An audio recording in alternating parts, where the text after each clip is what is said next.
Dilbo, what you clicking on, man? Oh, nothing. I'm just like scrolling and like Man. clicking on fucking. This man's panic. I don't know what he's doing. He's trying to change his numbers for Team Kizuna. That's all I know. Yeah, that's it. I'm just. In that inspect element, I did 900 runs, guys. I swear. Yeah, exactly. I carried, Bill. Jeez, imagine doing 100 runs with that Kizuna. Screw that. Jeez. Well, did you see like the Snap King team had 600 billion total points as a team? That's like double what we had. Yeah, and I think Game Freak was saying that means everyone would have had to do minimum 260 runs per person, which is just like on for Team Kizuna, like Snap King's team for the JP side, they got rank 1 with like 600 billion points, something like that. So everyone did like 260 Kizuna levels, which is just because we had 330 billion. That and we were like, we thought it was so hot. We were like, yeah. The JP's like, yeah, bet. They're crazy. You guys got one on global or? I want to see how the GCR guys and the tower team. Honest to God, like no cap, like no throwing shade.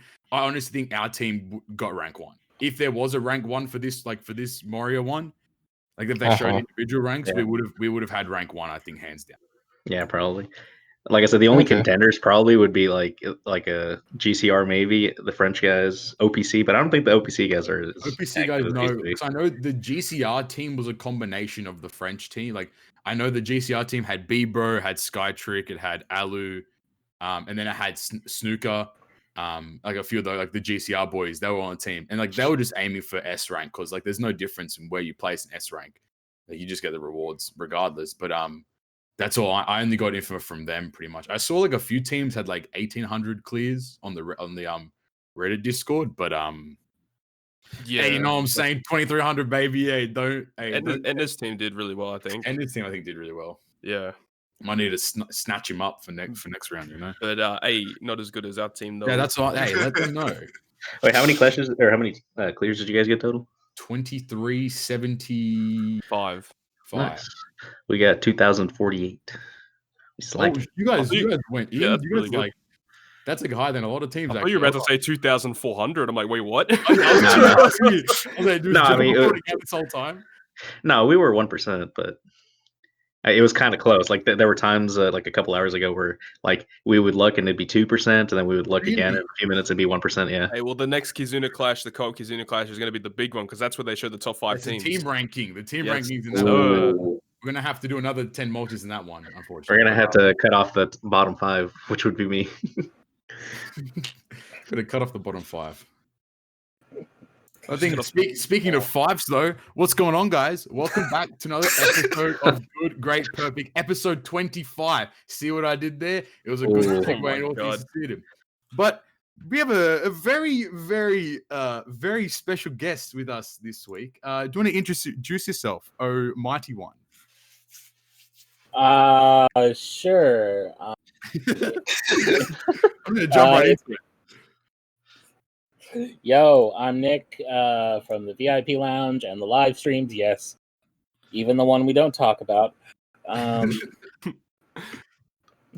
we don't talk about that.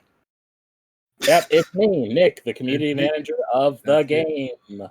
We got That's hype. That's actually super hype. So, like, I remember when Todd like told us in our chat, he was like, "Yeah, he's in." I was like shaking. I was like, "Oh my god, it is time!" And the thing is, it's like the stars align. Episode 25 in itself is basically like a milestone. And then this is also pretty much the 1-year anniversary of the podcast itself. Is it really? So, yeah, I think it is. August 31st is like the day we released episode 1. So this will be the 1-year anniversary for the podcast. So the stars aligned. It's as if I planned it. Like, you know what I'm saying? Clearly I did. But no, we're really, really glad to have you on, Nick. And as always, I'm joined by my esteemed crew members, Cobby, Dill, Joba, Knight, and Todd. I wouldn't say esteemed. But now everyone's here. We're all very excited to get cracking on. It's basically, this episode is just going to be like, I thought, what better time to talk about the current state of global and JP than, you know, when we have Nick on as well, especially because there's a bunch of things that are currently happening on the global side as well as the JP side. And then we just have a butt ton of viewer questions, which will obviously skim through all of those. Before we get into it, let's get into a little bit of formalities. Like always, if you want to follow us on any of our socials, you can find that on our Linktree website. That's Linktree/Good Great Perf. You can find our Twitter, Instagram. You can find our YouTube channel, all that good stuff there. So make sure you do all the following and things there. And then on top of that, we're going to be, like I said, into the current state of the game in terms of global and JP, talking about things like Team Kizuna, the 10.0 update. JP just had a team overhaul, a TM overhaul, sorry. And then they also, just as of us starting this recording, pretty much, we got some new news in terms of the what the new button does on JP. Yes, it was not equipment. Yeah, unfortunately, I was not right this time. GGP, we're going to have to hold the L on that one there. But can't win them all. Before we get into that, though, I think, since we have Nick here, why don't we get into a little bit about you, Nick? So, I think a lot of people would like to know how you started, how you got your job in terms of being a community manager for One Piece Treasure Cruise, how your career in general, your path to it, all that good stuff. So, I mean, you can take the floor and go from there. Okay, how much are we doing? Are we doing like Genesis, like in the beginning, how much do you want to talk? It's up to you, pretty much. If you want to go from the Genesis, right. I'm down to listen. Yeah. All right. Well, If you got deeds from that far back. I'm not that old, okay, guys. Look, don't trust the hairline. Okay, don't go by the hairline. I'm not that old. So I would say I've honestly wanted to be working games since I was like 4.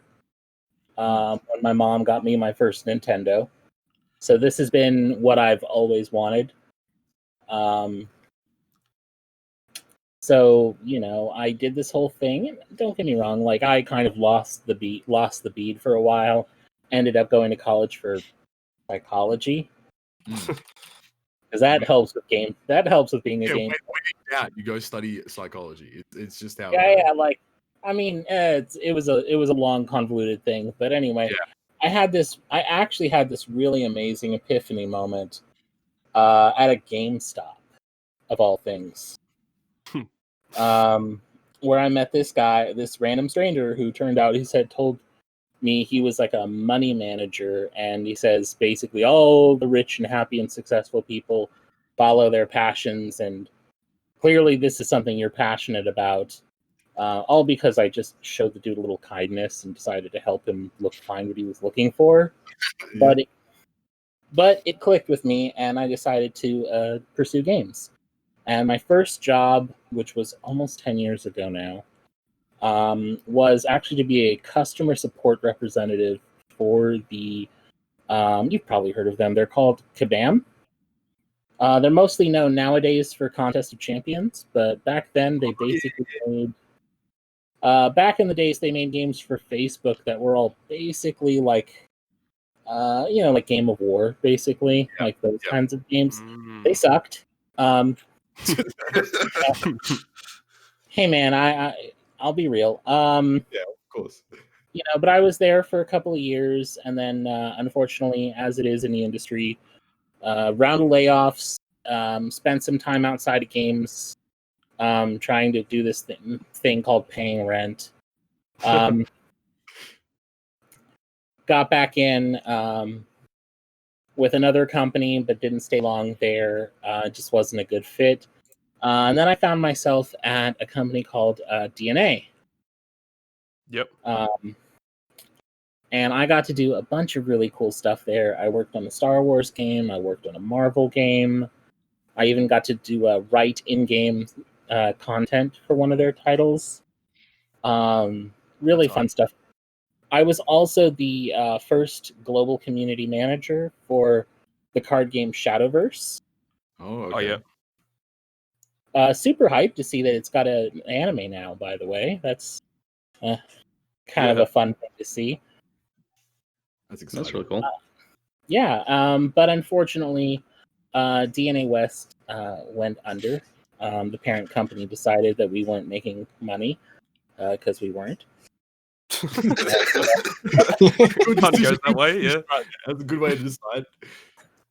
Yeah. We'd had, unfortunately, the mobile games business is incredibly brutal.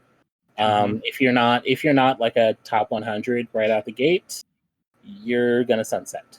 It's just what it is. And we had a very long string of misses. So, eventually it was just bound to happen. Yeah. It's unfortunate, but after that, I found myself at Bandai, and I started at Bandai working on an internally developed. It was a Galaxy of Heroes clone called Legends Reborn. Oh yeah, I've heard of that. Yeah, it eventually died in beta. Oh no. Round of layoffs that I thankfully wasn't a part of. From there, yeah. Thankfully, from there, I managed the Pac-Man social accounts for a while. Turned it into a wholesome meme page. Then I got my first kind of break managing an anime licensed title with Record of Grand Crest War, which was really cool, really fun. Making moves out here. We were jumping. We started a GameStop, now we're in Bandai. Yeah, that's how it is. Life gets weird like that, my dude. I don't know what to tell you. But so I worked on Record of Grand Crest War. Really fun. The game, like I told you before, if it isn't 100 out of the top 100 out of the gate, it's bound to sunset. It sunsetted, but we did some really hype stuff. We really showed our value, and Japan decided that they were ready to put some bigger titles in our hands. So they were like, "Hey, here's some One Piece, here's some Gundam."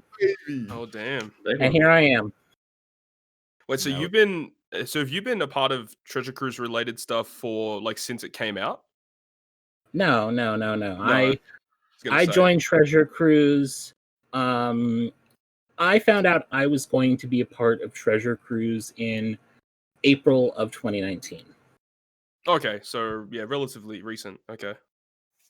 I mean, it's like a year and 4 months. Yeah, it's been a bit. Yeah. It's been a bit. That's longer than a life cycle of a lot of mobile games. That's very true. Very true. That was pretty close to the first live stream event, wasn't it? Yeah. So they really we hit the deep end. They just said, "Oh, by the way, you're in Treasure Cruise. Oh, by the way, you have to do a live stream in like a couple weeks." Yeah, basically. You know what? All that experience though is just it prepared you for just pretty much whatever life could throw at you, which is honestly really. I mean, the first live stream was the Test Your Luck live stream. It was. Honestly, that wasn't for a first live stream. That was actually pretty good. Yeah, I agree. A big part of that, which was why I turned to console side and to our console division and went, Dimitri, help. I saw on Twitter that Dimitri, is he not a part of Bandai anymore? He is not. He's off doing his own thing, and I wish him well. Yeah, he's a cool guy. Dimitri, I like that guy. Chris, I like that guy too. Oh, Cal and I are still like great friends. So if it wasn't for the pandemic, we'd be hanging out. You hear that? You hear that, Chris? You're on the podcast next. Don't worry. we'll find you and we'll get you on.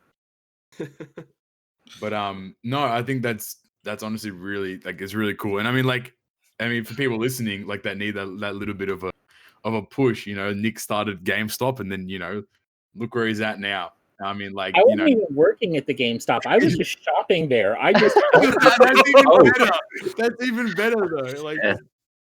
No, I had literally at this moment I had just graduated with a bachelor's in psychology, and I was looking for group home jobs because that's all you can do with a BA in psychology, right? You need a more advanced degree, and I was like, well, I need something to pay the bills, and maybe I'll think about grad school. And then this guy's like, yo, chase your dreams. And I'm like, no. I bet. If you say so. Say no more. Did you have any passion for I mean, it's kind of broad, but for community management in a sense? Did you ever think that you would that you would see yourself doing a job in like that kind of a position, or just You taking know, anything you could get.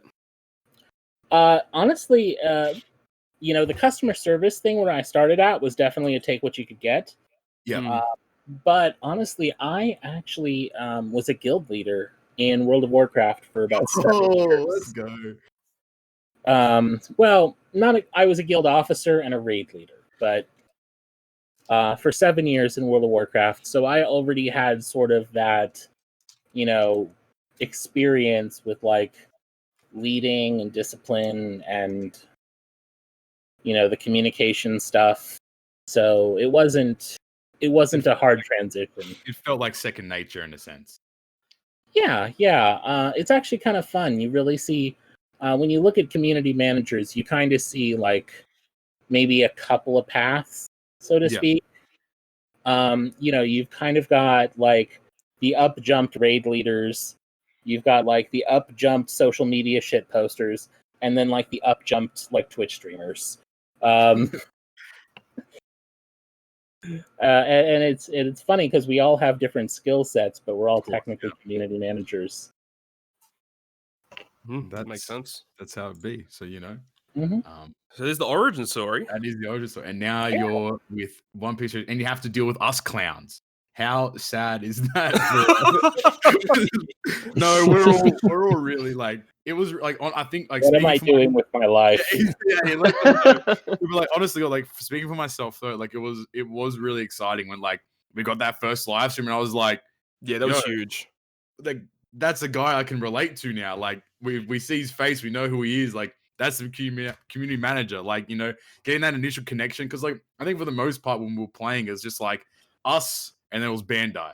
Yeah, it felt like we were like like whenever like anything happened, like it felt like we're just talking to like a brick wall. Whereas now with like now there's a face that you so with these live streams, and you've been telling us information that's coming through these live streams, and it's really really cool that we're actually getting some sort of feedback from Bandai for the most part.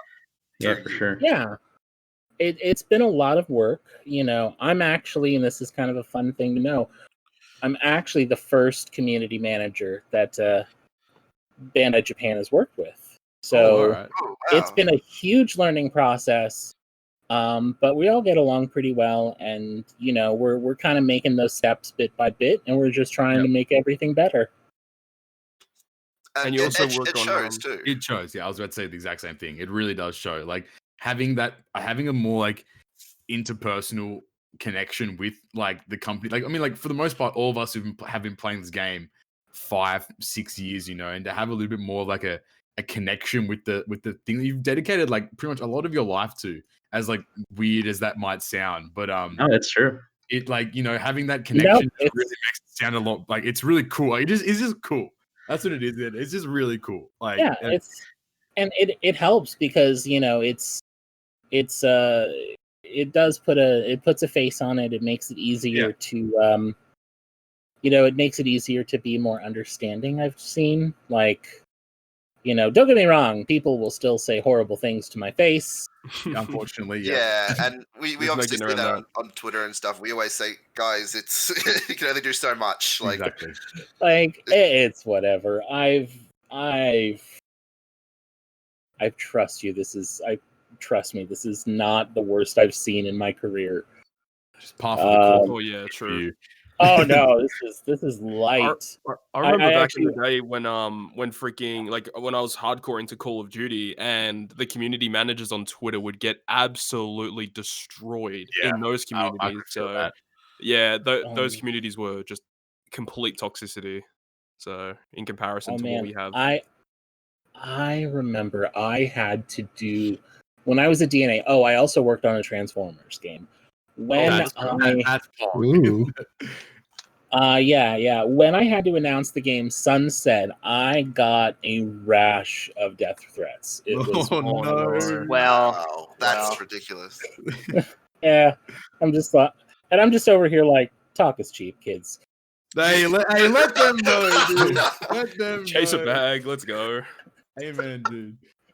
For real though. No, I think that's like really, really exciting. I mean, like I think like, not many people it's like that's the Bandai guy. I'm like, yep, that's That's Nick. You know, people. I think people look at you like, yeah, that guy's in charge. Another thing that a lot of people don't know as well is you actually work on the Gundam game as well. The Gundam mobile game. Yes.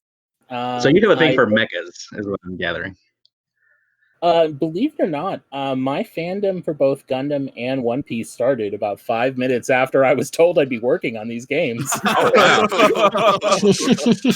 You're really just thrown into the deep end. They just said, you know what, just sink or swim. We'll see what happens. Yeah, I was at one point for a brief minute. I worked on Pac-Man, One Piece, and Gundam, and I was like, I have 100 years of IP continuity in my portfolio. Oh God, what am I doing? and then I quickly passed Pac-Man off to somebody else because I couldn't handle it all. Yeah, that's a lot of research material to have to read or watch. Like, it really is. I mean, but I got caught up. You can certainly do worse than One Piece as far as preparing for your job. I mean, if someone told you had to read One Piece as part of your job, that I'd be excited. Yeah, but you also like if you've never read anything or watched the anime, you look at it and you're like, wait, how many chapters? Yeah, exactly. Like we have like rose tinted glasses. I feel like when it comes to it, and it very much is. It is I will tell you at the beginning of it when I was like, it's how long? Very daunting, very daunting. But actually, I was able to get through the whole thing in about 4.5 months. Yeah, that's about how long it took me. Oh, that's nice. Impressive. That's actually really bad. That man was speed running. Yeah, did it like imagine like going to work, right, and your homework is like watch the anime. It's like that'd be cool. That's a dream, man. I hope it didn't affect your enjoyment of it, like being that you like had to do it. Honestly, I love it now. I love One Piece. I can't wait for the new chapter every. Oda takes breaks, but I was gonna say every week, and I'm like, it's not every week, but unfortunately, right.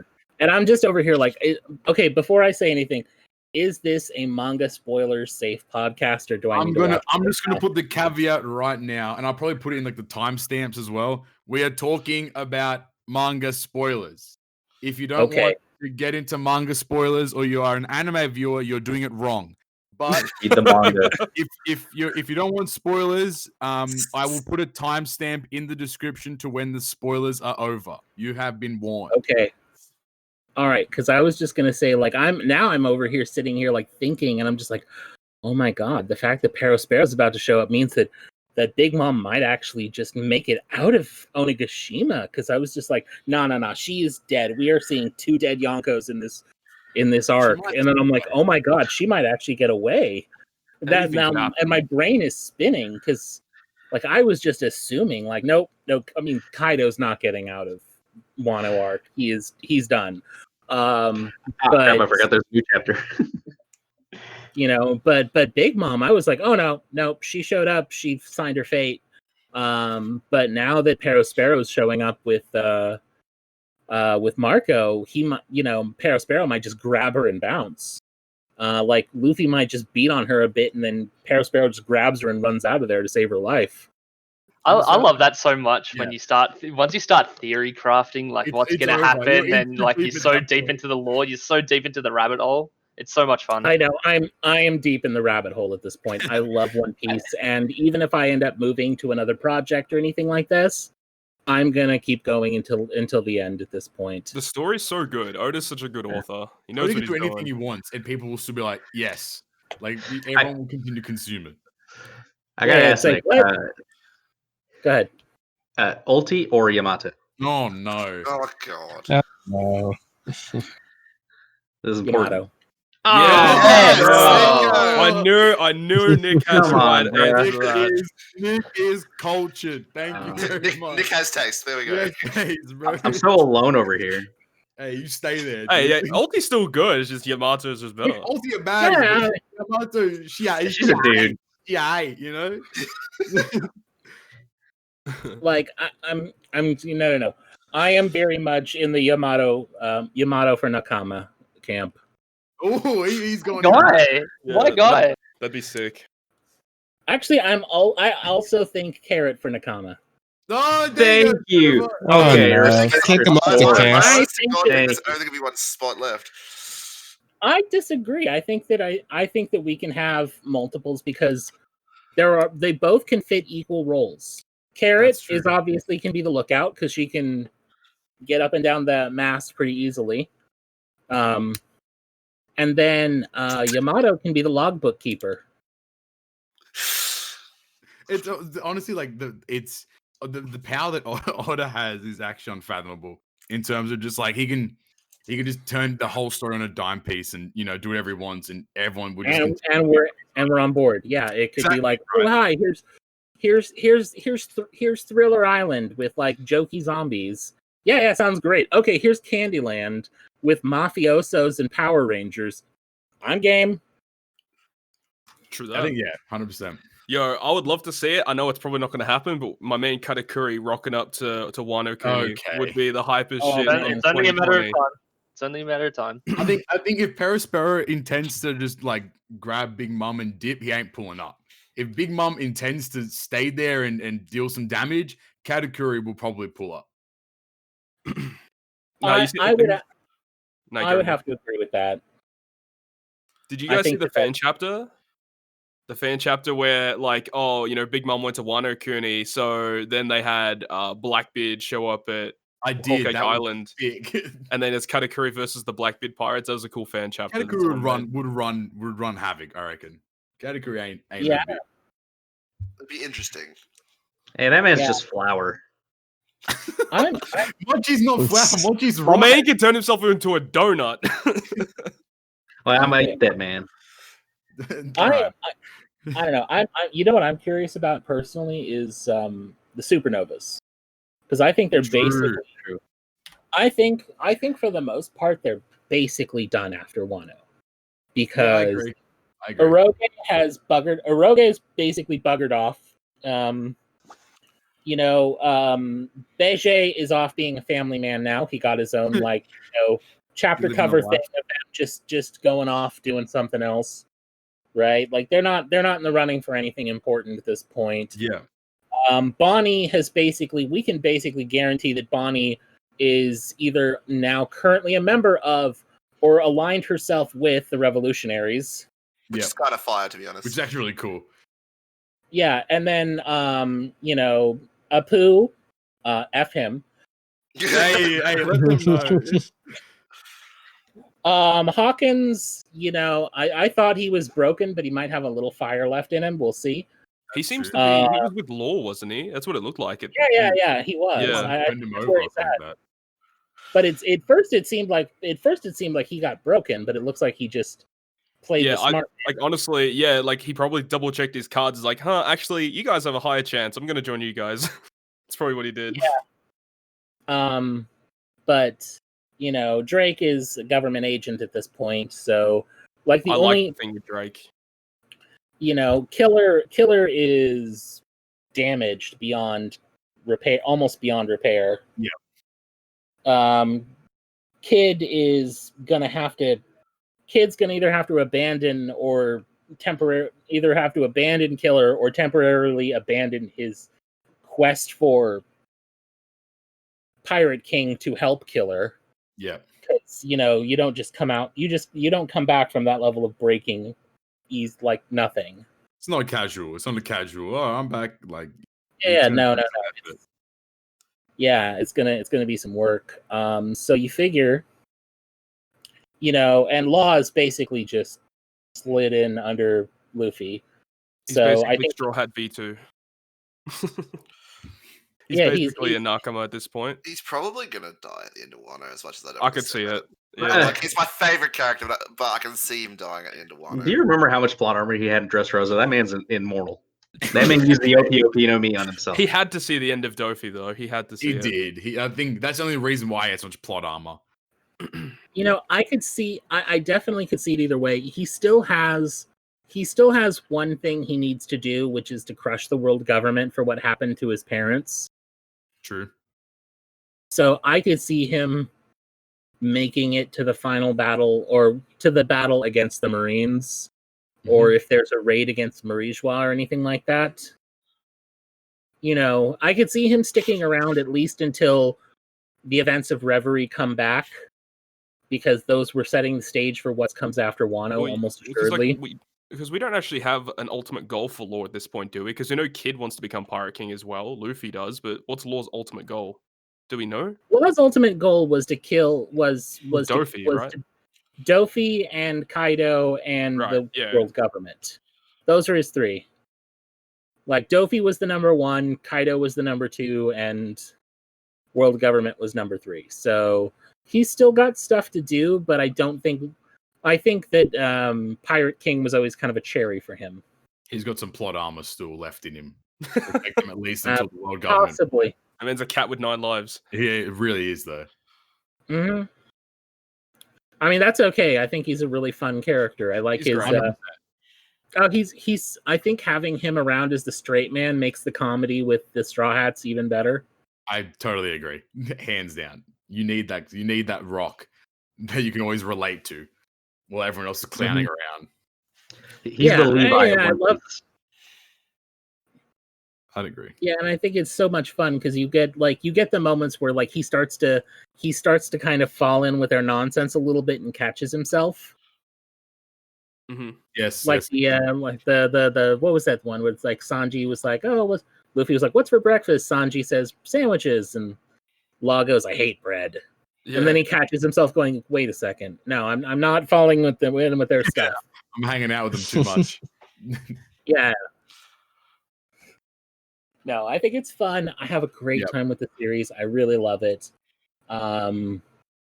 And I think it's great, and I can't wait to see where it goes next. It's good that the community manager actually enjoys One Piece. Amen. I totally agree. Yeah, but you'd hate to work in be like a community manager of One Piece, and you'd hate to hate the game because it'd make your job feel like so much more of a chore. Yeah, but I've done that. I've done that. I worked on a game. I worked on a cooking game for women, and I couldn't stand it. Oh, no.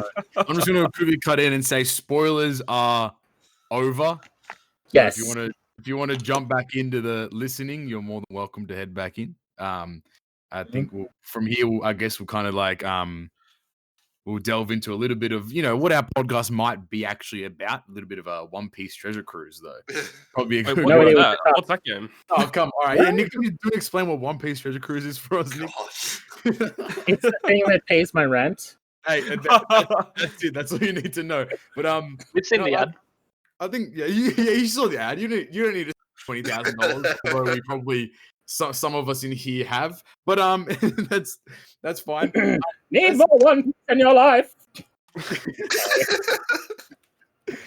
All right, let's get into this a little bit. I think we're probably just gonna be able to either speed through this. We've got a ton of questions. What was last episode? Last episode was the Atu episode, right? Atu episode. How long was that? Okay, right. So we already talked about the French anniversary Sugo, right? Indeed. So I think the only real thing to talk. Let's start with Team Kizuna. So Team Kizuna, as of us recording this, has just concluded. Congratulations to everyone for putting in the work, because it was stressful. There was a lot of runs, a lot of good fun though. It was, honest to God, probably the most fun I've had in a while when it comes to like event style content for the game. So Team Kizuna concluded. Obviously, you had your 10 members. You're doing your thing. You're getting runs. You're climbing up the ladders as you do. So hopefully, you guys achieved the ranks that you wanted. I can safely say everyone in here achieved S rank. Even Knight, him probably got S rank in his global account too, for all we know. But everyone, Nick, you got it vicariously through us. It's fine. I'll change my name. I'll change my name to Nick, and then it'll count. But so obviously we had myself, Cobb, Dill, and Todd. We were in the Bandai Spies. That don't read into that too much. But our team did. Read it. Our team did excessively well. I want to give a big shout out to Game Freak, Rye, Zmart, Ringe, and Akino86, and also Flame as well. Those boys all put in a big effort, and we came out very, very strong. I think what were we at 330 bill points or something along those lines. Yep. We had 330 billion points, 2,375 clears, and 1259 assists. So we pretty much averaged every person about 237 clears, which is just bonkers. Amazing. Yeah, so I'm very proud. Joe, but how did your team go? How did you guys? Yeah, we got a top 1% as well. That's all I wanted to hear. I forgot how many clears we got, but we not as many as you guys, but we did really well. You had 2040 something, I think you said. Yeah, something like that. And I just narrowly missed 200 runs because I was busy with work. Unfortunately, I grinded like crazy the last few hours trying to get it, but that stupid Kuma, I hate that guy. We don't like. I didn't get Kuma. Like I think I got Kuma once on part 2, but I got him a lot. Are you kidding me? Were you even playing? So Dill was the bottom, the player in your team, right? Nah, no way. But no, it's really cool. We all got that 1%, so I'm very happy with that. So expect those rewards and things there. But just like aside from that, what were you guys? Obviously Nick as well. What did you guys think about Team Kizuna as an overall event? Like, how would you attribute this Team Kizuna in terms of like, would you kind of are there any other game modes you'd like to see introduce a kind of team style event to it? What are your guys' thoughts on that, Team Kizuna overall? I think it doesn't need to be changed all that much. I think Team Kizuna is really good the way that it's all structured. Yeah, it's fine. I don't know. I don't have any complaints. Team honestly. treasure map. Don't say. No, I saw someone mention that earlier. I think it's a great idea. Team treasure map is a terrible idea. No, it is a great idea. It's a way to make treasure map fun again. I think it's a great idea. I think that's a heinous idea. I think Team treasure map. No, dude, we don't miss silver here. Bondi, make it. There you go. No, but but hold also, on. I'm gonna take some notes right now, okay? Oh, hey, we can't say this stuff, man. They're gonna see in 6 months' time, like Team Treasure Map. Thanks to GG. The only thing that needs to be changed is the ability to use more than 10 tickets at a time on the exchange. Yeah, I agree. Yeah, that's the only thing that needs to be changed. I think also if you could. Sorry, go ahead. It was kind of difficult at times when somebody on your team needed an assist. You can't always. I think it's like kind of random, I guess, or I don't know if it's based on your pyro level or your like clear level. But we had a lot of trouble finding each other. I think 86 figured it out that it's something like if you have more than 30 friends, the way that it functions is different. Like if, for example, on your friends list you had just your team members, you'd only ever get your team members in the assist column thing. Time to delete a bunch of fools. Yes, I mean, like I was like, honestly, like maybe we should just keep all the team members in. But no, I think I agree with Todd. Using more tickets at a time, or having maybe potentially like the scroll bar to allow you to choose how many tickets to drop in one pool would be good, because you could just pull the whole box potentially and just like do that like 10 times and finish your tickets, or just giving a little bit more options there. But also like some sort of it'd probably be hard, but some sort of way to fix the assist system, because it was very maybe prioritize your team members when it comes to the Team Kizuna, obviously, just so that they're always at the top of the thing, so you can always continuously help each other out. But for the most part, like I totally agree. I think Team Kizuna was really fun. I think it was a good game mode. I think it was really engaging for the community. I saw that there were obviously a couple of Discords were created for like people making teams for Kizuna.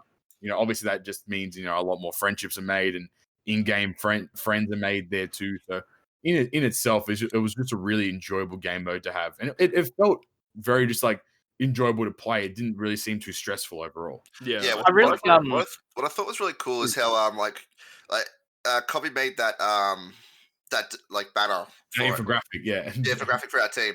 And I loved how just like a handful of people caught on and made their own. And it's cool. It was so brought cool. the community together and like putting a little bit of a rivalry type thing. It was really cool.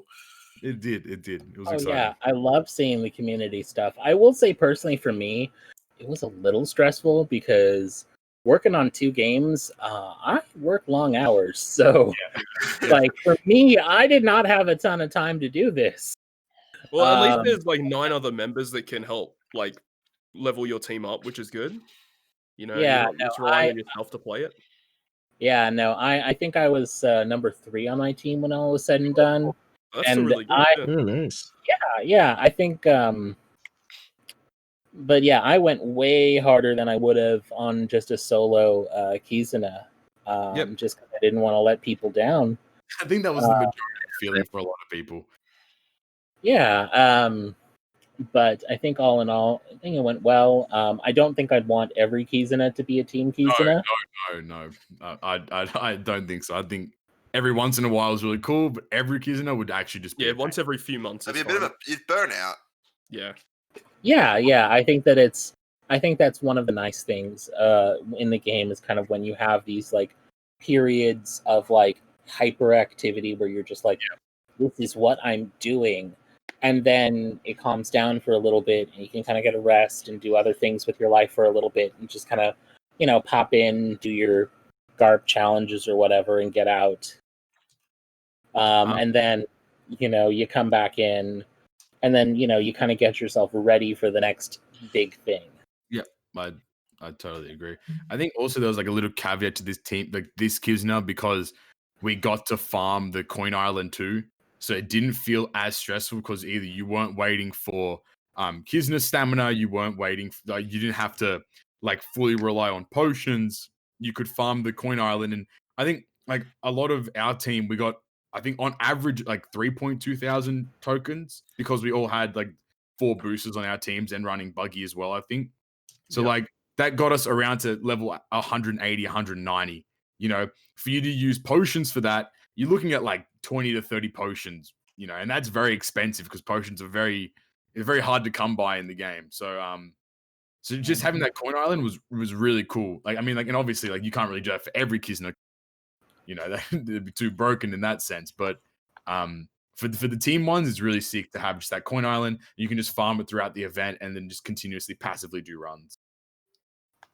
Yeah, no, definitely. I didn't have the whole set of boosters. I just did I think I mentioned earlier when we were doing our little our voice prep that I just did a single. I just did the discount multi and I got Brooke. So I only had the one booster, and then whenever I could get a friend, Nightmare Luffy, but I didn't get nearly as many coins, but it got me pretty far. I think I got all the way to, I think I ended at like 103 or something like that, and I think I used like one potion just because I was like lazy and I didn't want to do more of the island, and I was just like, no, potion, keep going. I think like a lot of the reason why we all did the island because we all had the boosters and it would have kind of just been like redundant to have all the boosters and not run the island 100 times. Yeah, and I thought like since we all had the boosters, if we didn't complete the island, I felt like in a way you do feel like you're letting your team down. You would 100%. Like you see the guys in our team. Like I think our maximum amount of runs on our team was Game Freak 274. I think it was 274. Shit. Okay. Yeah. So yeah, like me personally, I only reached 227, I think. Yeah, I'm around the same. Yeah, so there was a sense of responsibility to try and not so much keep up, but at least do as much as I can. So yeah, without a doubt. I think I spent 6 potions total, and then the rest I just used natural stamina. And I think I only ended the Kizuna with 40 coins left, and that's because I fell asleep. So I didn't even use a single potion at all. I got to 219. Yeah, I didn't either. But you know what I mean? Like that, it just goes to show. And I mean, like, God forbid would I ever want to do 219 levels of Kizuna that isn't a team Kizuna. Oh, no, of course not. But like for just this event, and obviously we know like Luffy and Boa is going to come up too, and that's going to be another team Kizuna, which is in itself really exciting because like I've been looking for this event for so long. And it's just a really sick event. That Luffy Boa is so good too. Exactly. So, and the boosters are 5 times captain. Just saying, we might better push the envelope. Be Snap King's team. I'm not putting it out there, but yeah. And another thing that helps with the team Kizuna obviously is the scaling of HP is way less compared to regular 100%. Kizuna. So that's the way you could get to level 200. But in normal Kizunas, you wouldn't be able to do that naturally unless you had like a cheese team that could whittle down the enemy's health. But what I do like about team Kizunas is that the fact that the units themselves, like for example, Nightmare Luffy is a good captain and they're good units. Like I've pulled for every single Kizuna unit, and for the most part, they stop working after like level 30. You have to get them out of the team. Yeah, because their captain builders are just bad. Yeah. Yeah, and that's the thing. And that's what I loved about these. Like, they were useful. Their specials were useful. Nightmare Lich was a good captain, and you could pair him with other legends. I actually love what they did with the Brook and the Nami here, because they're characters you can use outside of Kizuna Clash. Yeah, they're actually really good. They're really good rare recruits outside as well. So. Yeah. Yeah, it's really disheartening. Like with especially treasure map is a perfect example. Yeah. How like you pull them and then you use them for that one treasure map, and then they just collect dust in your box. Unlike when treasure map first started on global. You could use them for the next treasure map, and they're actually still quite high point boosters. So yeah, it's a bit. It makes it more worth pulling the yeah, they're more valuable. Thank you. My English is no. I get it. I gotta say, I have the Kizuna Monet, and I was like, okay, can I use her? And then I saw like, oh, it's red, blue, green. Oh, yeah. It's not really going to be useful for this one. Yeah. Darn it. Yeah, unfortunately, it's just the way it goes. I mean, at least on Kizunas, when you pull like the character for that specific Kizuna, they're classified as super effective against all types, which is like huge. That's pretty big. It'd be cool if Treasure Map at least did that as well. Like all the boosters are super effective. It would also be really good. I think it makes sense. It would be broken, yeah. Yeah, like some other stuff would have to be modified, but yeah. No, just so it's not stupid overpowered. I think true. I mean, look, I think Team Kizuna went really well. I think, good luck to everyone spending your tickets. Start doing it now. Yeah, see you next week. I've been doing it. I started last night, and I'm doing it now as to the podcast. I'm not even halfway through my tickets yet. Yeah, it's gonna be a chore, but I think we're honestly due for some more box space soon. To be honest, maybe 10.0. That's a good segue right there. We legit haven't had any box space increase for like nearly a year. I feel, yeah.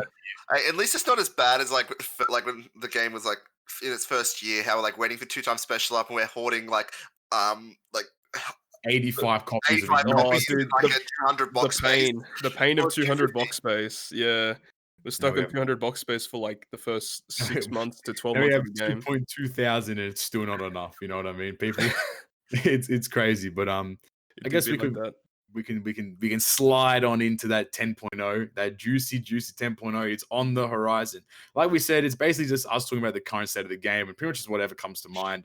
But 10.0 on the horizon for One Piece Treasure Cruise. Yeah, it should be coming because we've got Mihawk and Perona right now. Pretty much coming after Mihawk Perona, I believe, actually. Yeah, well, they're coming now, but then 10.0 should be coming like probably a month after that. Which is honestly very exciting. If we go by Japan release. So like no comment. No comment. Hey, exactly. We told Nick prior to the podcast. We said you're not obligated to answer nothing. You can say no comment. I mean, you can if you want. But... Yeah, if you want to spill the beans, more than well, you're going to jeopardize your job. I can if I want, or I can not if I want to keep my job. Exactly. Yeah, exactly. These are just some things we cover in every podcast. It's just the news. So just because Nick doesn't comment on it, it just means Nick's in the background like, oh, they got that one right. Oh, they got that one wrong. You're like, Nick's like these boys are really switched on, aren't they? Yeah, they know what they're talking about. Then he heard us in the last podcast say it was equipment. These guys suck. But Don't worry, guys. I'll be quietly judging you the whole time. We know. No, so 10.0 is coming out. The main points from 10.0 being the new home screen update, which is honestly very exciting. There's a new look to the game, is always a blessing, pretty much. It looks really clean. It does. I do have one gripe. I don't like that the tavern is now off to the right, not in the dead center. It's just because your brain is so used to clicking the center every single time. It's because it doesn't look as aesthetically pleasing. Okay. You know what it is? It's because most people are right-handed, so it's closer to your thumb, so you pull more. You're easier to reach. But I'll play devil's advocate on that one. I feel like having the home button not centered is weird. I agree. Odd. That'd be way more odd if it wasn't the center button. Yeah. On top of the home screen revamp, we also have plus 300 candy, and then obviously plus 600 with Resource Island as well. But plus 300 candy in itself is just huge. Yep, dump out a bunch of candy. Yeah, it's going to clean up some of your box space. So you should have plenty of candy from this. Oh man, you should get a lot of candy from this Kizuna. 100%. Thousands. I have fed 26 turtles so far. There you go. Turtles. This man's got the OG. Yeah, the OG setup. But no, like we said, yeah. So plus 300 candy, it's gonna be very exciting. Lots of sauce there. Pretty much, you're gonna be able. There's no more questions. You finally. There's no more questions. Should I feed recovery or HP to this character? If you don't feed 300, you're a clown. That's all I'm saying. If you don't go through all of your characters in your box that are plus 200, make them plus 300, you're a clown. Oh, hang on. There's a lot of characters to go through, dude. At least all your legends should be plus 300. The one I feel like I'll do it to like except the ones I use the V2 most. Jinbei. Except V2, don't be that way. But like, there's like a bunch of characters that get benefits out of like plus 300. Like Whitebeard Marco having all across the board stats is amazing. Capone would be great too. Luffy Law, you could argue as well. Luffy Law, yeah. The legends that like heal, and then you had to like debate whether you were going to do Komurasaki. Yep, there you go, Cobb. That's first plus 300 for Cobb right there. Yeah. I'd say V1 Big Mom was for so much. Yes, but very true. Very true. So good. Yeah, 100% though. So like plus 100 candies, obviously very exciting, and also like super typing, like super typing coming out as well. That's just the whole new bucket of worms that we're probably going to dive right into when it hops in a global version. But I can actually see my bank account shaking in fear. There's just so much. I mean, obviously those free to play units will come out around 10.0, maybe. Oh, the free to play straw hats. Yeah, and they're really good too. So like it's gonna be very exciting to have super typing basically. Oh wait, that means that we get the rookie missions reset, so we get 50 more gems. Let's go. So we have that, and then I think before that we also have the facility island, which is obviously attached to PvP. So Pirate Festival, let's go. PvP Pirate Festival will be coming, and I think obviously this is the biggest part about 10.0, and I know like I'm ecstatic. I know Cobb's very, very ecstatic. It's like PvP is just a new coat of paint, and basically in itself, we've like it could have been its own game. That's how like intricate and well made it is. That it could have just definitely been its own game, but it's very cool to have it appear in Treasure Cruise alongside all your other like events and stuff. You'll have PvP to continuously keep playing, which will be very, very fun. And then also, like I said, we'll have the facility island. So that facility island obviously gives you the opportunity to get. That's going to be a pain to talk about. That's going to be so much to talk about a lot, especially when it comes to global, because we can actually start like theorizing like how to approach it. But you know, like you have the gem trees, the candy stones, you have the limit break mine, you have all these the stamina refills, stamina refills and stuff. So it's good. It's gonna be really it's gonna be really cool to see all these new things. And 10.0 is gonna be huge. Like it's gonna be a lot of content to cover in such a small period of time. But it's weird as well because even before 10.0 releases, like if we're talking about JP scheduling, there's so much content to come out before then. Like there's a bunch of Kizunas that haven't come, like the Kizuna Koala that hasn't been out yet. Kizuna Big Mom, Kizuna Sulong Carrot that has to fit all somewhere. We still don't have the the Blitz Battle, Whole Cake Island Blitz Battle. Yep. Coliseum Inuarashi should be coming in the next couple of weeks. Yeah, so that was interesting because we did get like Ray Jinbei. Yeah, he's coming on next week. That was the issue. We got the announcement of Raid Jinbei. Not the announcement. We did get the announcement for Raid Jinbei actually. Well, his data downloaded. Yeah, data down. Sorry, of Raid Jinbei, the batch and stuff. But Kolo Inu V2 wasn't in there, which is actually kind of interesting. So I don't know how. Depends on when Komurasaki is supposed to leave. I'm not too sure. Probably when she leaves, Inu will pop up. I mean, it's a good ass unit too. So, make sure you hop on that. But I guess the main one of the main parts of the 10.0, which isn't necessarily the 10.0, is the 6th Annie units will be arriving around the 10.0 time period. So it's gonna be very, very interesting how that all goes down. I'm super excited for the super type characters to come out. I know a lot of people are because the Sugo Fest should be really, really good. So yeah, I'm looking forward to getting my hands on. Hopefully, all of them would be good. I mean, ideally, yeah, but we'll see how that goes. It's all gonna really depend on how the Sugo Fest goes and stuff. But speaking of Sugo Fest, before we kind of like wrap up a little bit of global, Mihawk and Perona, Sugo Fest has been announced. Yeah, I'd like to see Knight's opinion. Knight, what's your opinion on V3 Rayleigh and Mihawk and Perona? Do I have to talk about V3 Ray? Can I just talk about Yeah, Manga? Do I really? Are you making me talk about Rayleigh? Oh my. That's the only opinion we need, dog. Like, Yeah, unfortunately. V3 Ray is a miss. Milk and Perona is very interesting. Me Yeah. and Poppy were talking about this like a couple of nights ago. We're just chilling on Discord, and V3 Ray, just whatever. But if you pull Mihawk Perona, they look like such a fun legend just to muck around with. Such interesting mechanics. So I think that'd be really cool if you're lucky enough to pull them. But what do you guys think about that Superfest? Though? Sorry, go ahead. Sorry. Oh, okay. I was just gonna say that V3 Ray. When Kalo Inu comes out, yeah, he's good for that. But that's like the only time you're gonna use him ever. Mihawk Perona, I love them.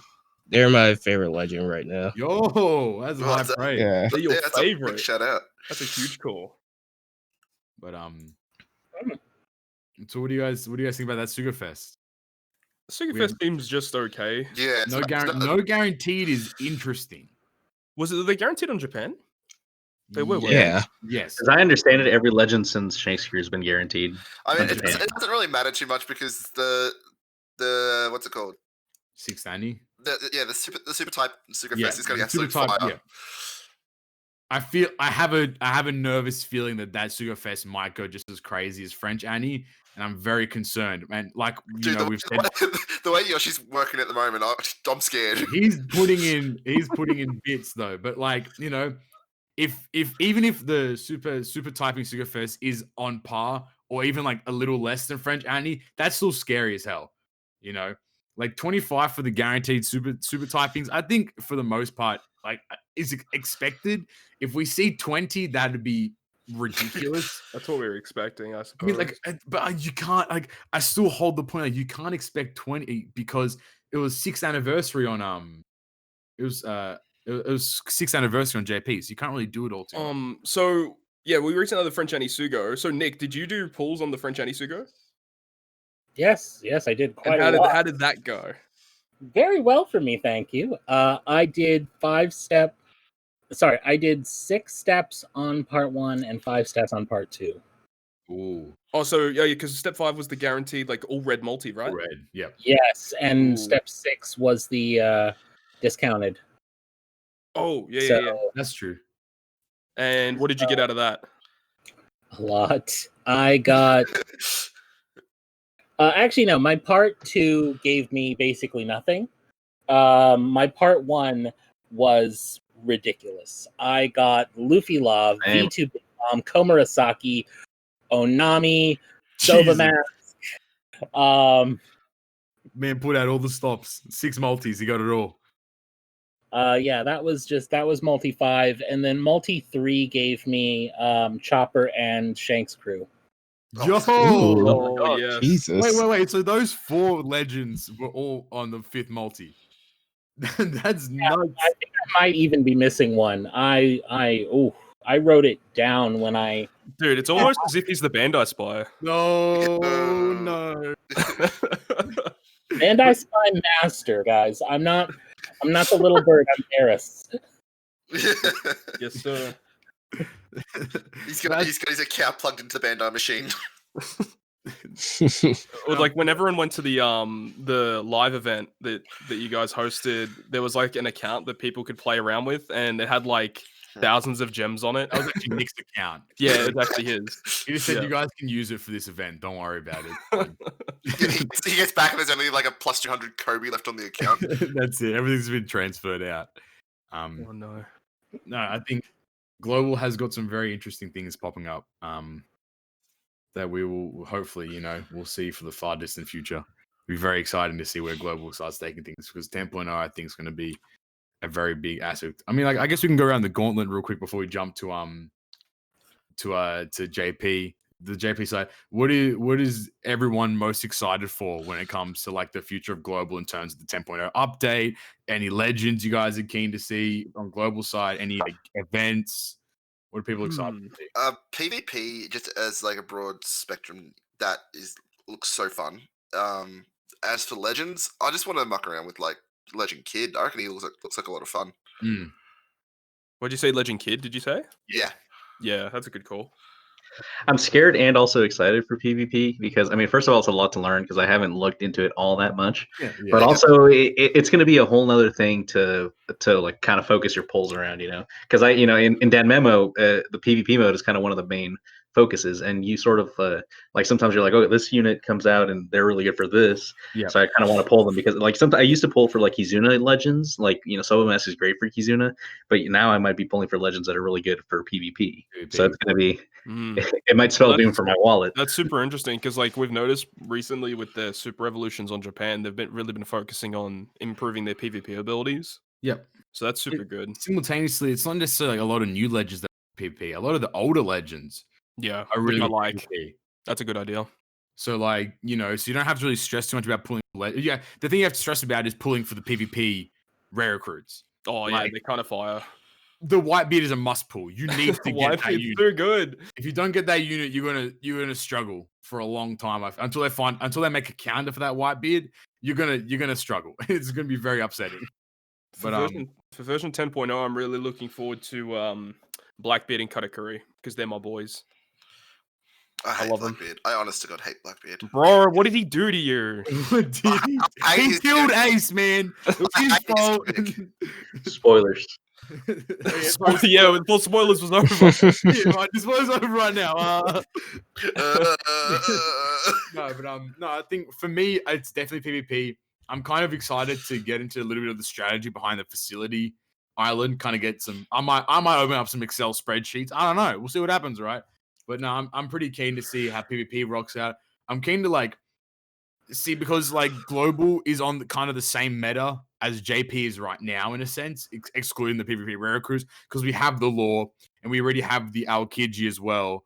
So like it's gonna be interesting to forge the meta from now as opposed to everyone just had it assuming that it's gonna be the meta of Bullet and Big Mom and Whitebeard and stuff. So wait, did you just say V3 lore? Didn't you mean the best legend on global right now? Oh yeah, I mean you're not wrong. I mean the best legend in all of One Piece Treasure Cruise right now. Oh my god, I love that man. That unit's crazy. But no, I think it's gonna be it's gonna be really interesting to forge a meta from. Oh, so Nick, you know the super type legends, right? You know the Sabo, the Luffy, Katakuri, and Blackbeard. When that banner comes out, who are you most excited for? I'm actually interested to hear this. Oh, that is a good one. Honestly, I think I'm gonna go for Luffy because I know there's a million Luffys, but he is also so easy to activate. Yeah. I think that's don't get me wrong. I think there's plenty of the other ones are really cool, but I think that having more of a reliable, sure thing, is gonna give you more mileage in content.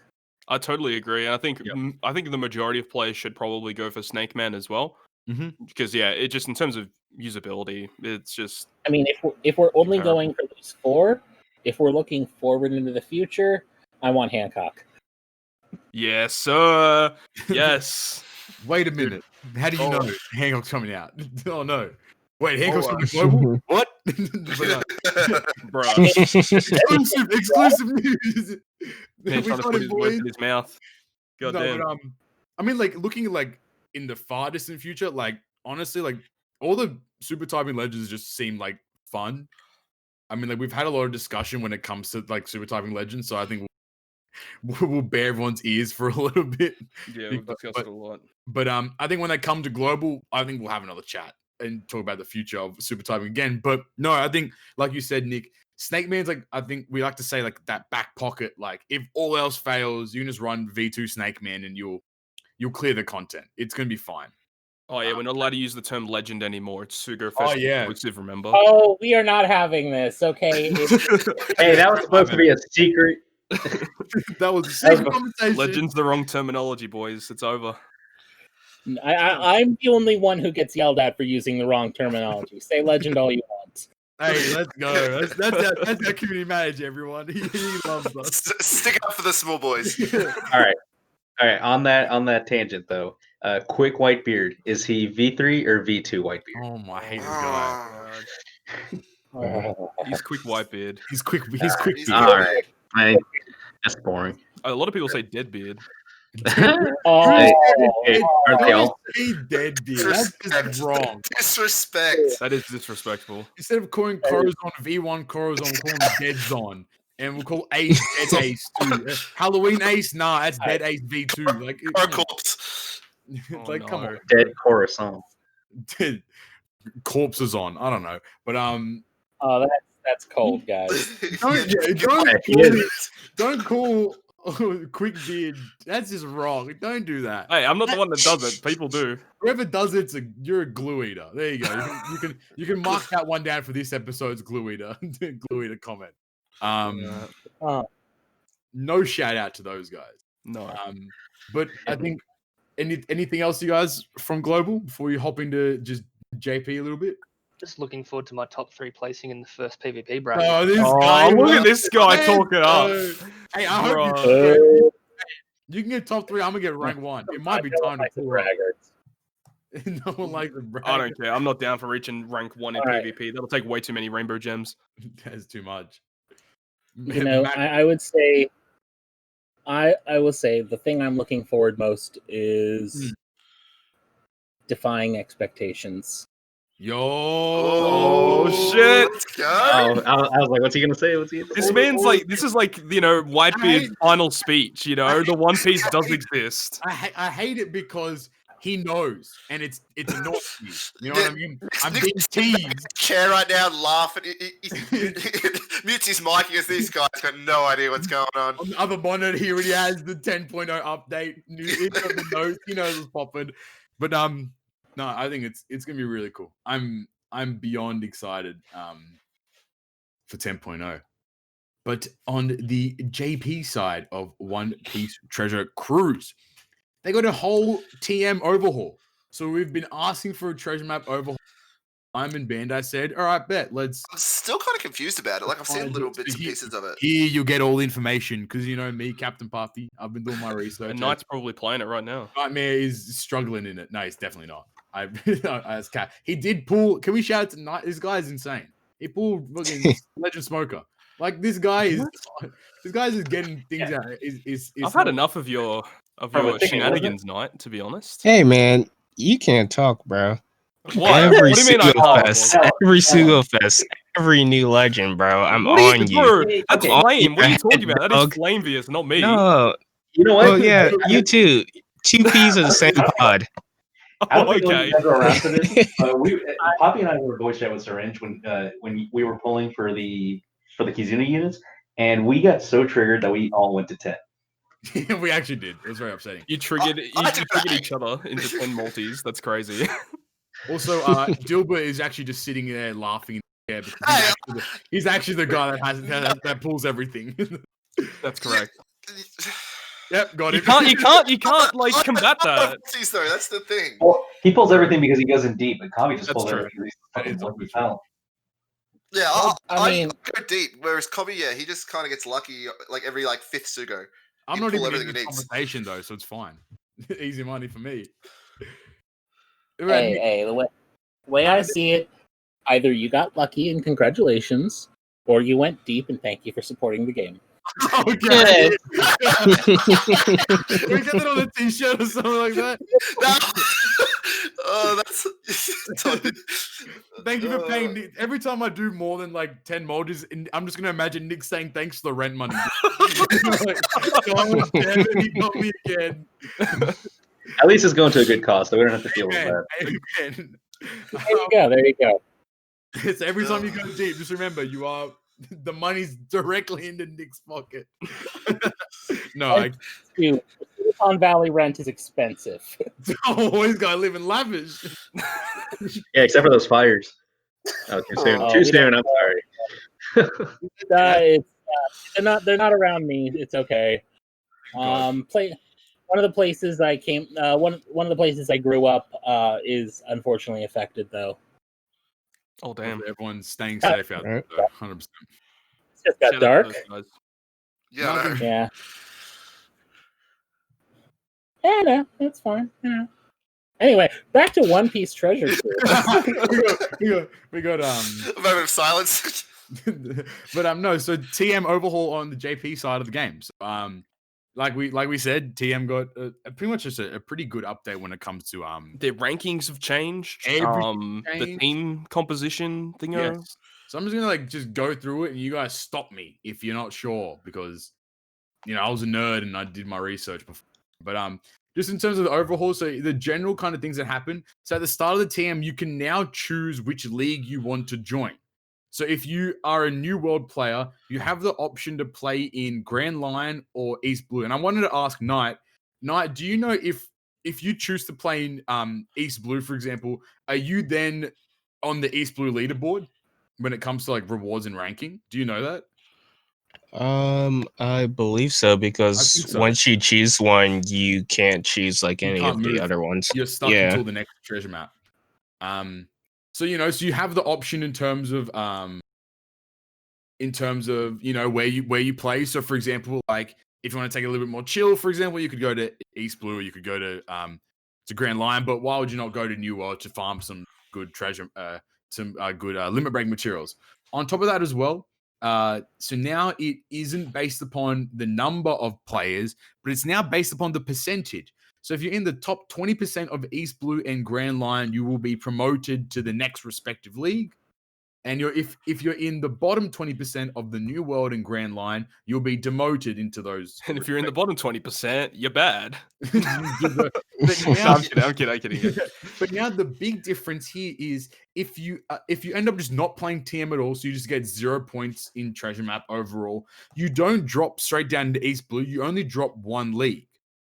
So if you're in New World and you don't play, you only drop to Grand Line. You won't drop straight down to East Blue, which is, in a sense, I think it's fair. Having to work up from East Blue back to, New World requires 2 TM. So, I think it makes sense overall. Yeah, that's fair. I think for the general ones, I think those just for the most part are fine. I think having the option to play in whatever league you want to play in, I think is great. And I think the percentage-wise, it seems good too, because it's going to be based on how many people play as opposed to a hard and fixed number.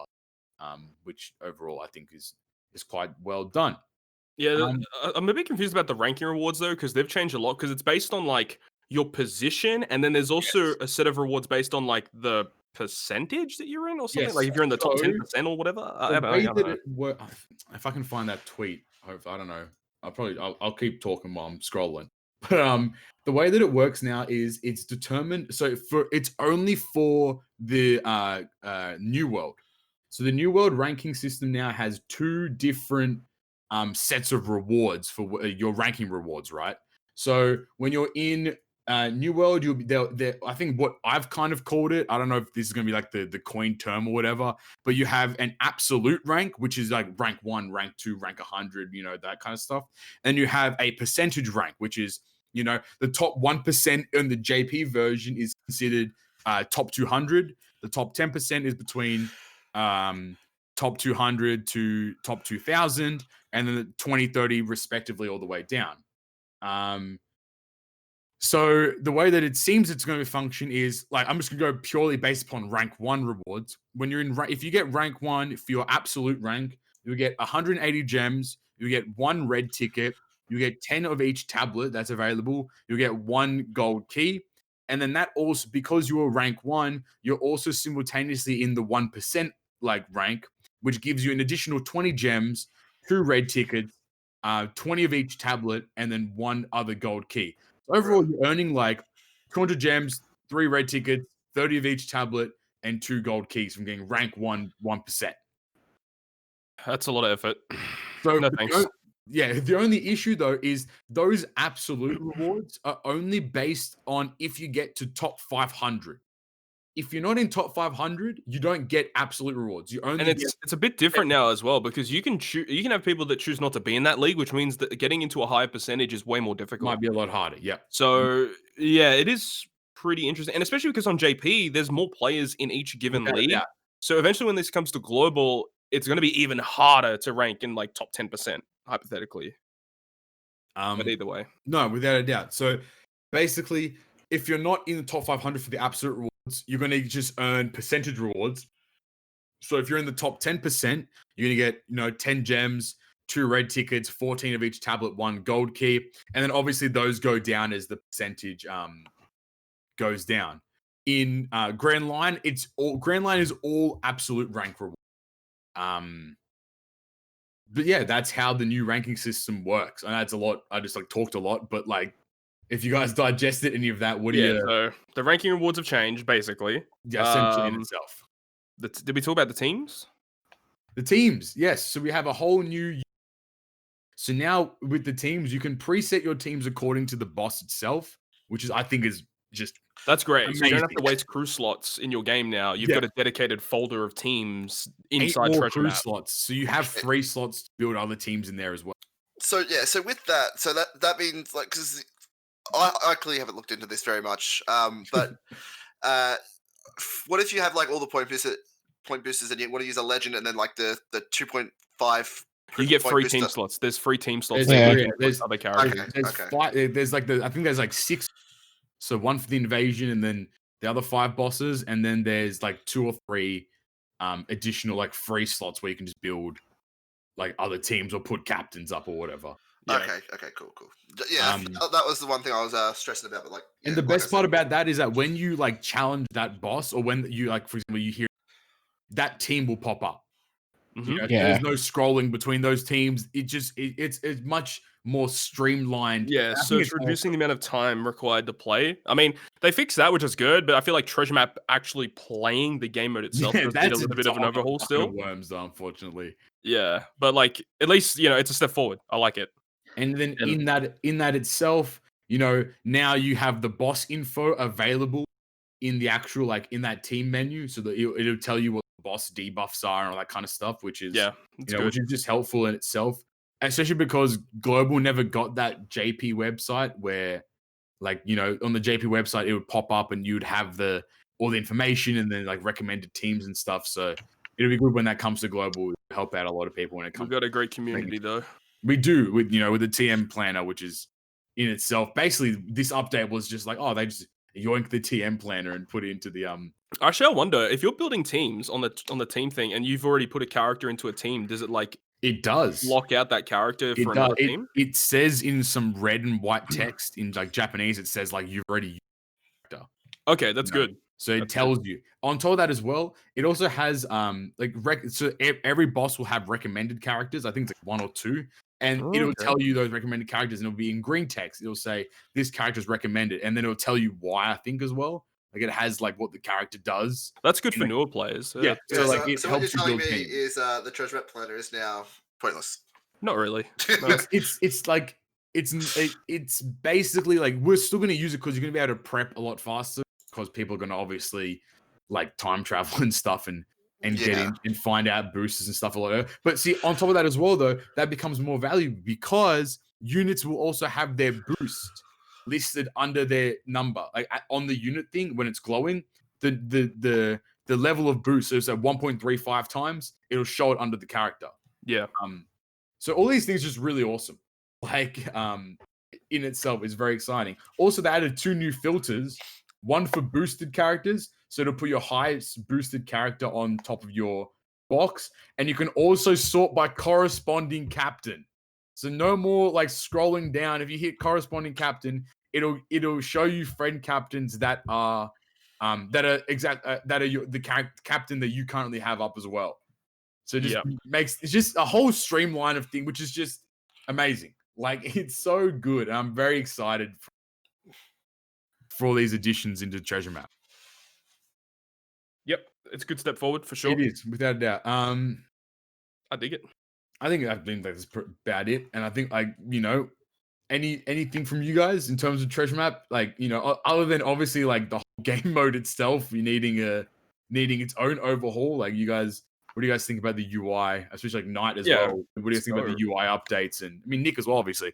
I don't know how much you looked into it itself, but the whole new UI and the restructuring of the treasure map stuff. I think it sounds really great. I'm really looking forward to it coming in here. I will say, when I was a newer player, when I was a more casual player, I loved Treasure Map because it was like it felt like free goodies, if that makes sense. Yep. But as I kind of leveled up, as I got more powerful, it definitely I I started seeing some of the things that players would complain about.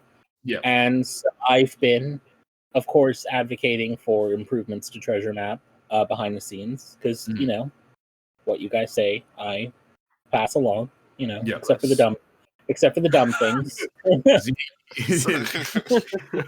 Unfortunately, we say a lot of dumb things. We do say a lot of dumb things, unfortunately, but sometimes dumb things.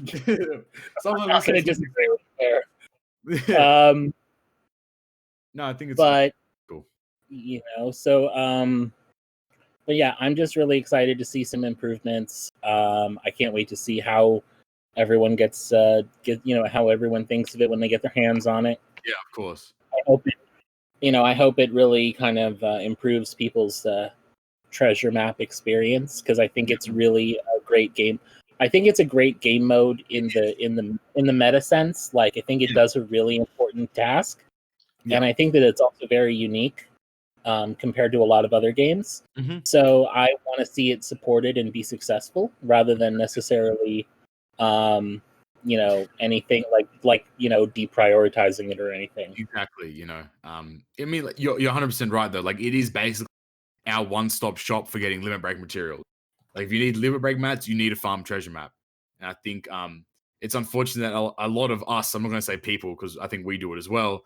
Like we associate like that's just a negative thing because treasure map can just sometimes feel like it's a grind. But I think with these UI updates overall, just streamlining everything is just going to make things a lot smoother when it comes to playing. It's going to speed up runs and just make it a lot easier to complete things as people get through treasure map. And especially for newer players as well, because I think sometimes we, I suppose, have the perspective of all of us have played for a significant amount of time now.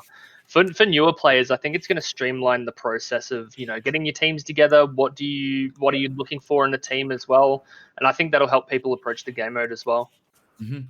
I totally agree. Yeah, definitely. I know when I was when I was a less experienced player, when I wasn't that good at the game, because obviously I started the game when I started working on it, so I wasn't always the 100 Kizuna ranking, whatever that I am now. I wasn't the middling player that I am now. I would intentionally stay in East Blue so that I didn't have to worry about the mechanics, because I thought that was easier. And I was like, look, I just need to get my million. I don't care, And I think that having these things that make it easier to build the teams to deal with the mechanics makes it, easier for those players. Because that is definitely the Treasure Cruise is a lot of information to take in. It's a lot to understand. It's and the fact that it's fundamentally a puzzle game. You're trying to kind of figure out the mechanics and everything, and kind of build that team that both does the damage and counters the mechanics, or counters or gets around the mechanics. That's hard. Like a point boost as well. Yeah. I mean the whole game, but then you throw the point boost on top of it.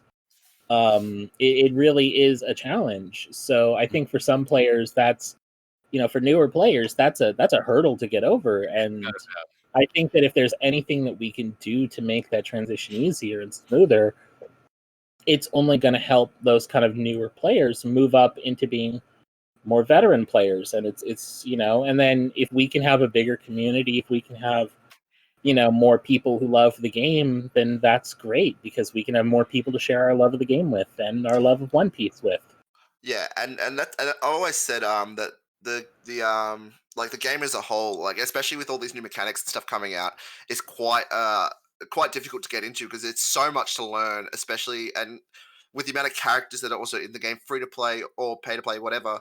There's so much to farm. There's so much, like if there's a character you like a specific character you might like in a Sugo Fest, it's you have to wait. You have to know to wait for certain Sugo Fest when they're rate boosted. So yeah, it can be hard to get into, especially with that kind of stuff. Yep. I think it's gonna be fun. I think TM like with it, it's gonna make it streamlined, make it a little bit easier to get in. And hopefully this kind of like like leaks into potentially some sort of. I mean, because we've seen it over TM with just like shortening of stages and that kind of stuff. But maybe if there's some sort of like rework of TM in general, it's gonna be really cool. Really cool to see where things go from there.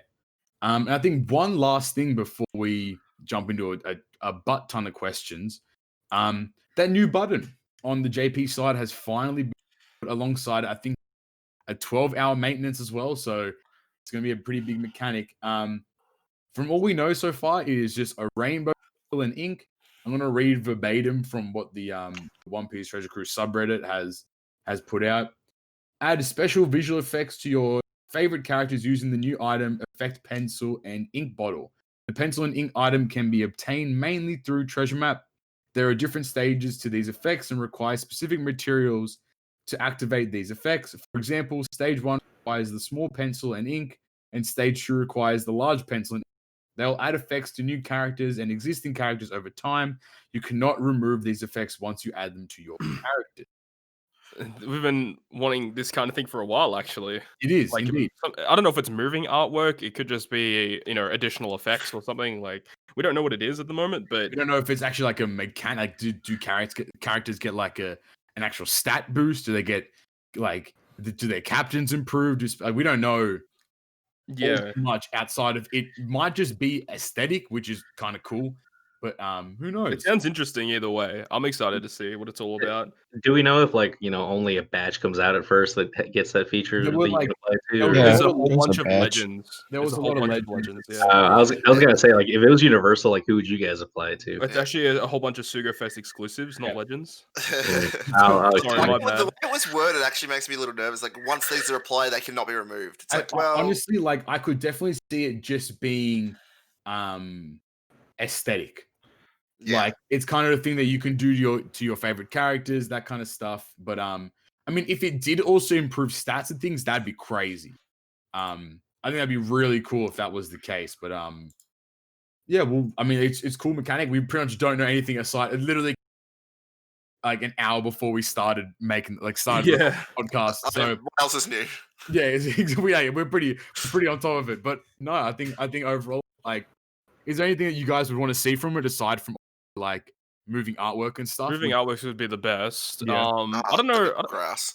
I don't know if like these new effects are gonna like add abilities, like an actual ability to the character. That's what I think that they should do, but I don't think they will. I think it Like, might be. It'd be cool. Like, what if there was a certain one you could add? Is like you get an additional socket spot, or you get an additional limit break ability, or something. That'd be pretty interesting. Get like, an additional sailor. it does Oh, say yeah. like the way you add the effect is like you could stage 1's only small and then stage large one. So maybe it is kind of similar to like the training potions, where you feed the training pots and then you get like the nodes, or you feed the Pirate Festival scrolls, and Yeah. you get like the levels. So maybe it works like that, and there are like bonus effects that these characters earn on top of their art being improved.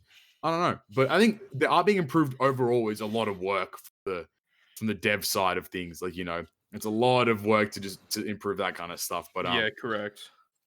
I don't know. It'd be exciting. We know nothing, so Yeah, it's hard to say. hopefully the next podcast we'll find out a lot more. I believe it is the 25th. JST is when the maintenance will happen. So a couple of days time. All So right. it'd be really interesting to see where everything that happens from. Cool. That's it. Let's get into some questions. Nick, you're going to be on the hot mic for. All right, let's do this. I hope you're ready. I hope you're ready for me to ask you as all questions into a variety of places. As we said, you can go down to that link down below. You can send us questions on Twitter at GGP Podcast. You can send us questions on Instagram at GGP Podcast as well. This time we went out and we also saw some questions from Reddit. We obviously have it out on our YouTube community tab, and Todd himself also put it in his YouTube community tab. And all the links into everyone's socials will be in the description, same as Nick's as well. So make sure you go follow everyone down below. Without further ado, though, we'll start with a Reddit. Jojo XYZ asks, This is obviously to Nick. As a fan / player, what is something you would like to see come to OPTC in the future? Like a new game mode, new legend mechanic, or a crossover event, etc. What are you thinking? That is a great question. I will say one of my favorite like mechanics or events that's in a different mobile game is the raids in Star Wars Galaxy of Heroes. I don't think they'd translate well into OPTC because Galaxy of Heroes numbers, the amount of damage a character does with attacks, are pretty static, so you can easily sort of go, okay, I figure 50 players can do about this much damage, based on if their gear level is X or whatever, right? But Treasure Cruise, the numbers get bonkers high, right? Like, yeah.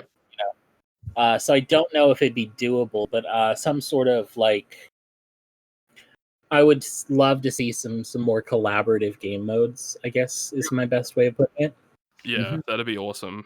Very exciting. Because considering how much damage people can do, like the boss would have to be like billions of HP, couple trillions of HP, even probably. Yeah. I don't know how it would. I don't know if that would. Like I said, I don't know how it would work in that regard. But like some sort of collaborative event, and maybe not necessarily sort of like a Team Kizuna, but like something else, just something. I want to see the players helping each other out. Yeah, that's without a doubt. Okay. I think for a while we've all been advocating for some style of like Guild, like global boss, even global raid. Yeah. Like community, like it has like a trillion HP, and as a community we have to like make teams and do damage to it. Like that kind of stuff would be really awesome, I feel like. But no, I think it's really cool. And then the second part of his question was, what is the most exciting player in OPTC? Well, you cut out for a sec there. What did you I say? My bad. Yeah.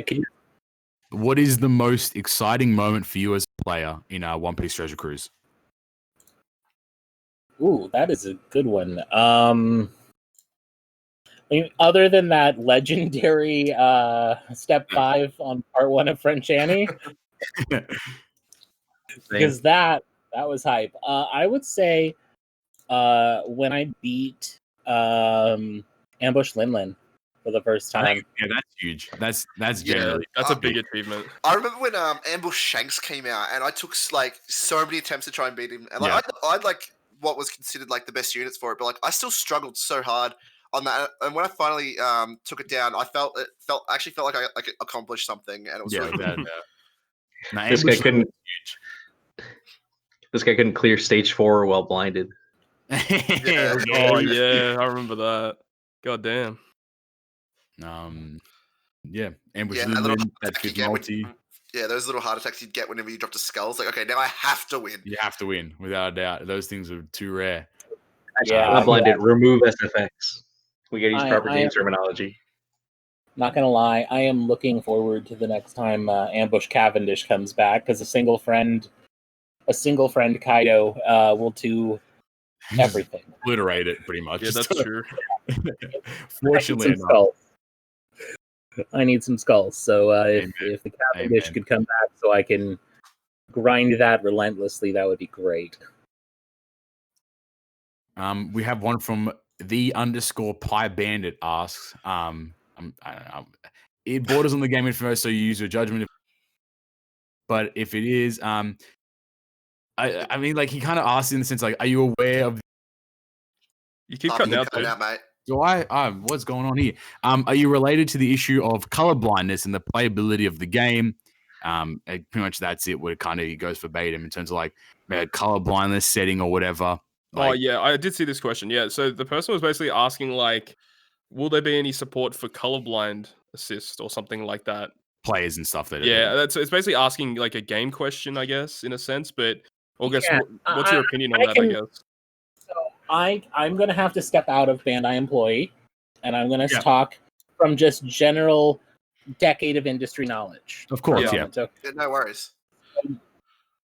mobile games, or all free-to-play games, whether they're for console, PC, mobile, wherever, they are very much tend to target, the wider swath of people, right? Yeah. And unfortunately, sometimes the minorities need to be left in the dust because it's just not economically viable to do the thing. Yeah. Right? I mean, a good example of this is a lot of console games don't have these sorts of features in them, right? The only ones you tend to see these accessibility options in consistently are those first party system seller titles like, Last of Us, Ghost of Tsushima. Like those ones, because that's the system seller, that's what you need. You need to catch everybody, right? Yep. We need to catch as many people as we can as efficiently as possible. Yeah. The economic, if I can be just completely blunt, the economics, it's not a no. I'm not speaking for Bandai. No, not in the slightest. If somebody on the team wants to do something about it, I 100% support it, because I do believe in taking care of as many people as possible, and I want everybody to be able to enjoy the game. But honestly, the economics, again, for free-to-play titles, the economics probably aren't there. That makes sense. No, I totally agree. I think, like you said, the larger kind of games, they have the like liquidity, they have that disposable like revenue to kind of to push towards that. But like you mentioned in your introduction to yourself, if a gacha game doesn't hit top 100 in the Play Store and like in the rankings, it's not looking good for that game. So you have to build kind of a sustained income and even like see a lot of growth over time to look into introducing those things. I would assume. Yeah. I wouldn't be surprised if something like, Clash of Clans may have it, but no, without a doubt. Like, but those games are built on like a lot, like billions and billions of dollars. It seems, like I feel like they have that financial. I'm not to say that Treasure Cruise doesn't, or like a lot of gacha games don't, but like I think there's a difference when it comes to like the money that those kinds of games are sitting on in comparison to a lot of phone games in general.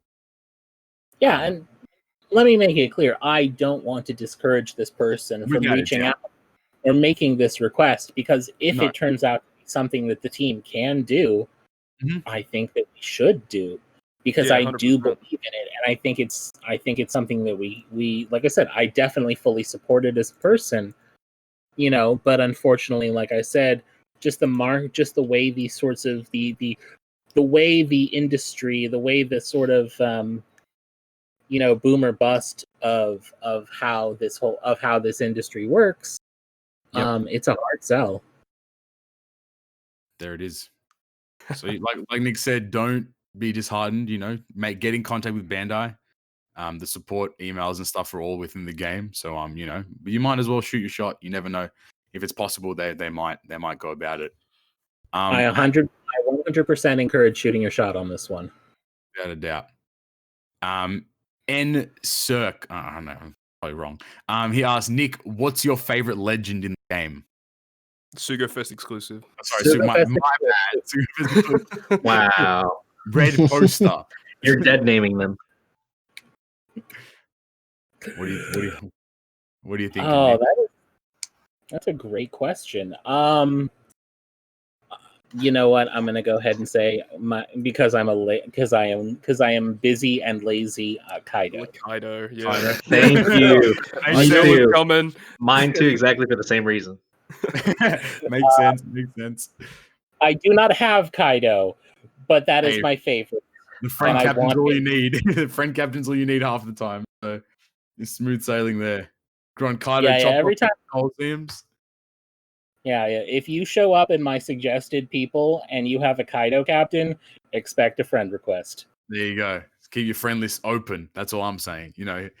All right. Captain Anagmos, we kind of answered his question. He asked about, experience with Bandai. I mean, like, I guess that other part there. How's your experience with Bandai Namco been? like working for them? I think it's really great. It's really interesting. First off, let me just say, Bandai Namco has now been the gaming company I've been with the longest. I've been there for over 3 years now. It's great. Ooh.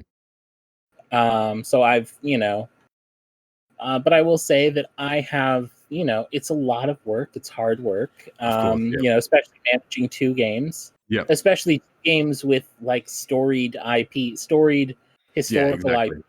Yeah.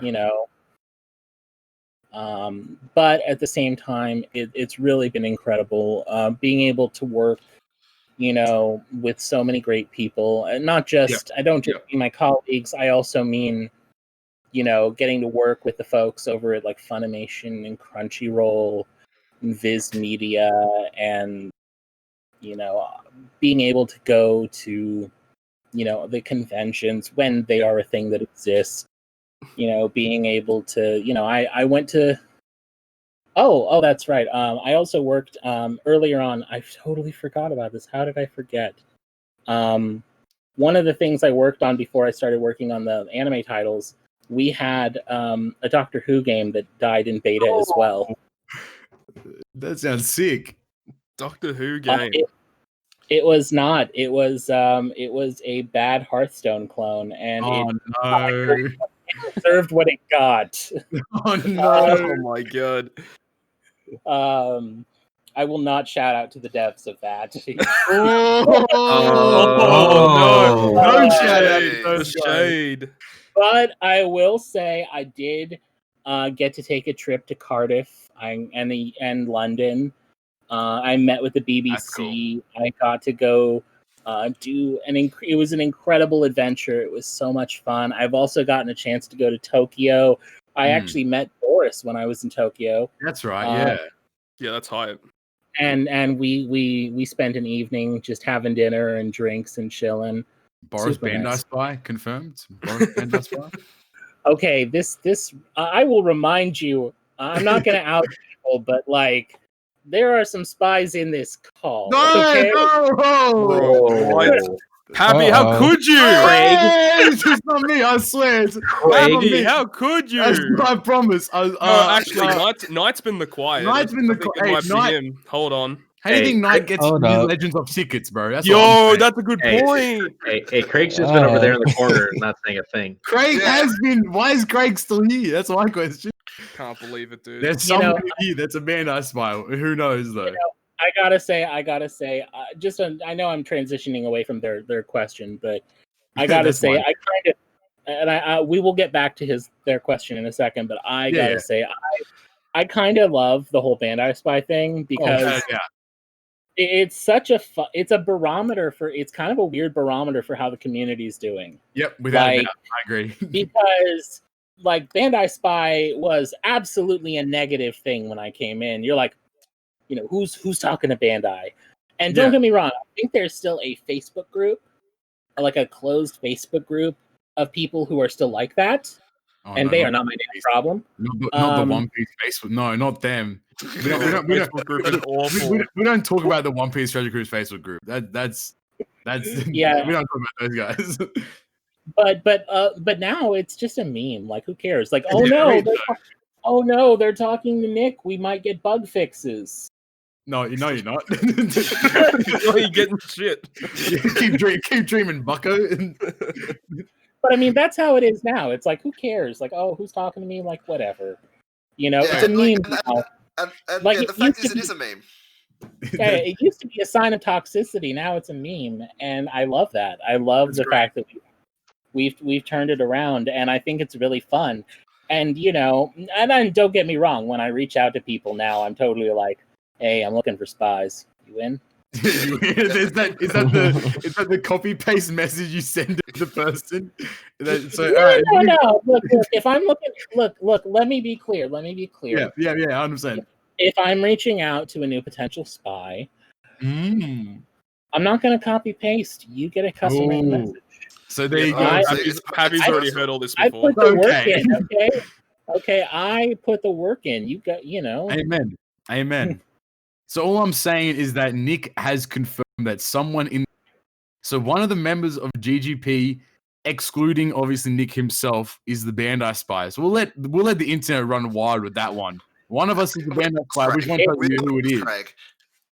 Craig, yeah, it could be Craig too. But yeah, one of us is the Bandai spy. We'll let you guys figure out who that might be. It's Craig. Hint, it's the ugliest one among us. So Craig is what you're saying. It's Craig.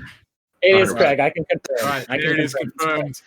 Craig, the recording bear, is the Bandai spy.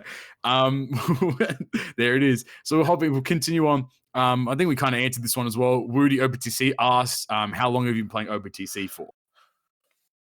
Since April of 2019.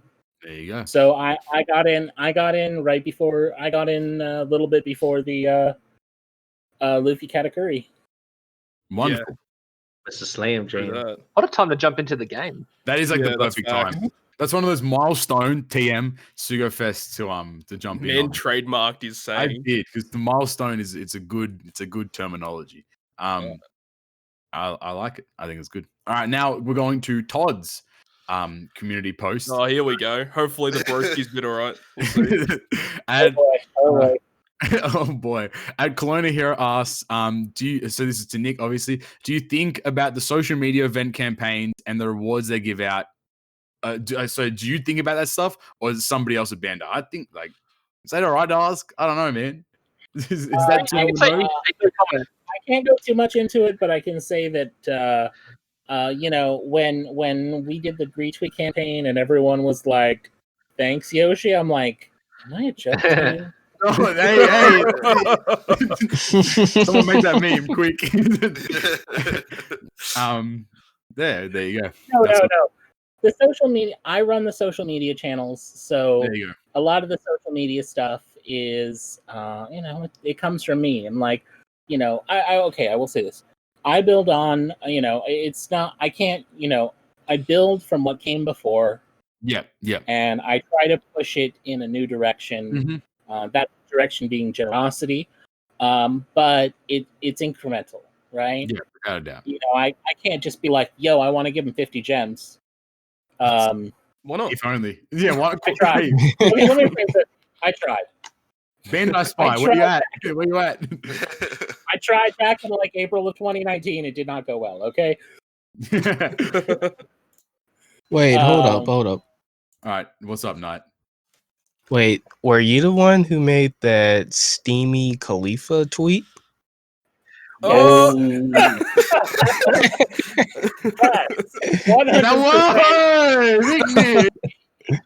if you're like, look, I decided to. I was like, I did the previous Summer Girls. I was like, I did the Shirahoshi, the 6+ Shirahoshi, and I did the tasteful covering up of the cleavage with the logo, and I'm like, yep.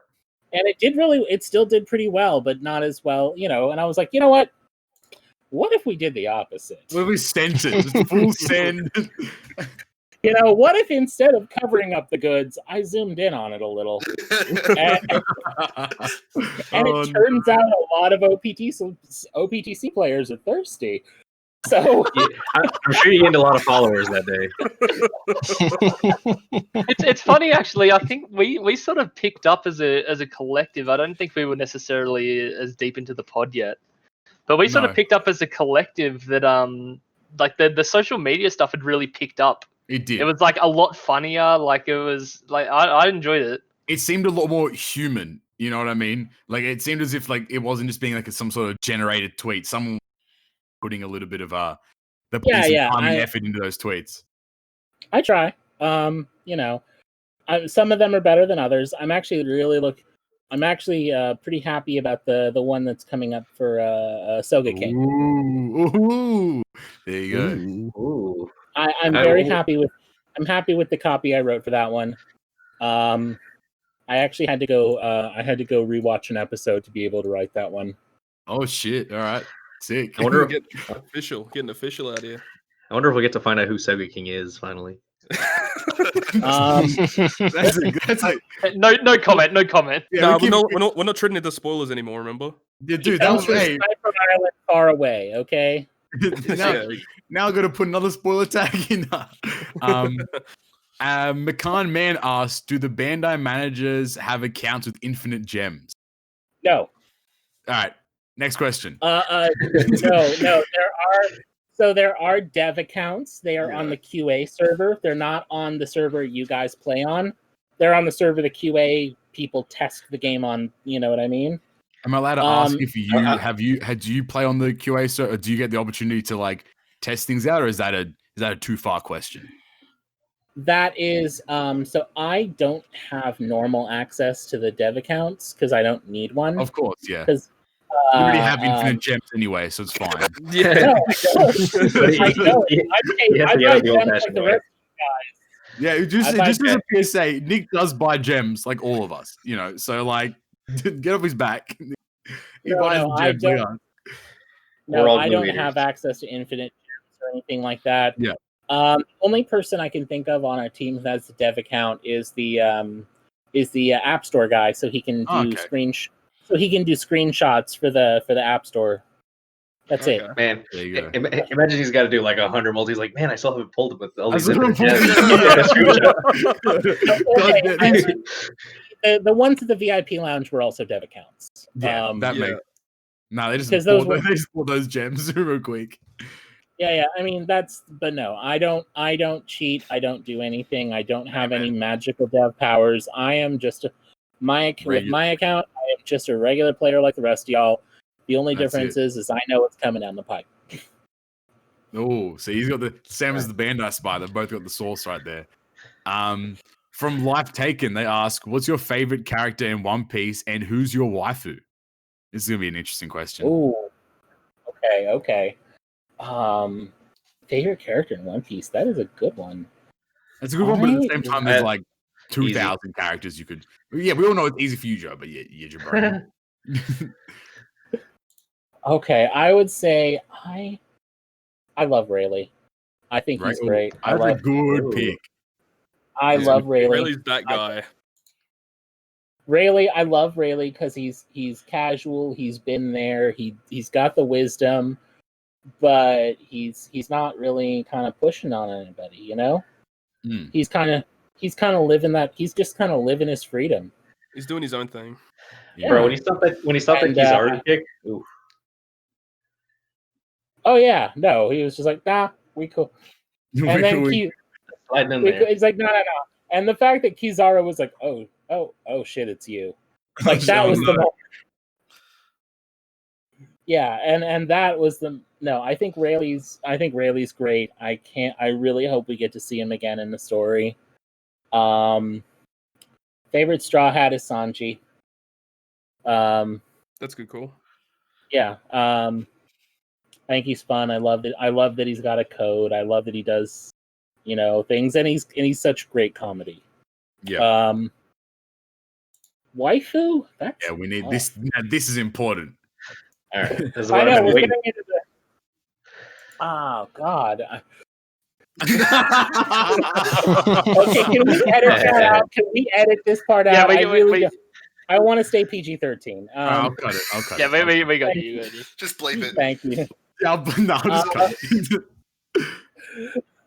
I'll just add the laugh afterwards, so everyone's like, "What the hell did they say?" They won't know.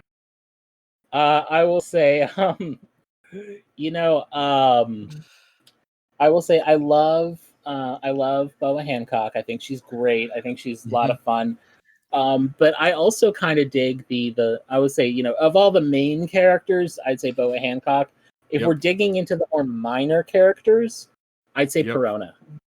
Let's go! Hey. So how deep are you going in the upcoming Sugo Fest? That's what I'm saying. Free multi.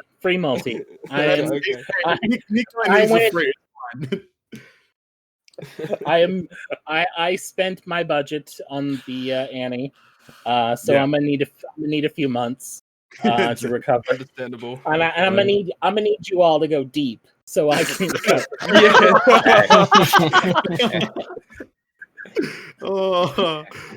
That's good. We know some guys who no, we already have some people that are planning to go all the way. It's fine. Like Rose, right? That guy. Okay. Shout out to that guy. Well, there's our first shout out. There he goes. Shout out to that guy, Rose. Croco DA7M or Croco Dam, I'm assuming, asked, as a community manager, how much do you play the game and which part of the game do you enjoy the most? I play every day, even on weekends. Ooh. Yeah, I am a constant. I mean, one, I enjoy the game, but two, I'm a consummate professional. And what part of the game do you enjoy the most? Like what kind of game mode? Where do you enjoy playing? As much as I love to say, I want to say like, oh, I love pulling, but I can't do that often. Unfortunately, I enjoy Kizuna. And I love the feeling of, rainbowing a character.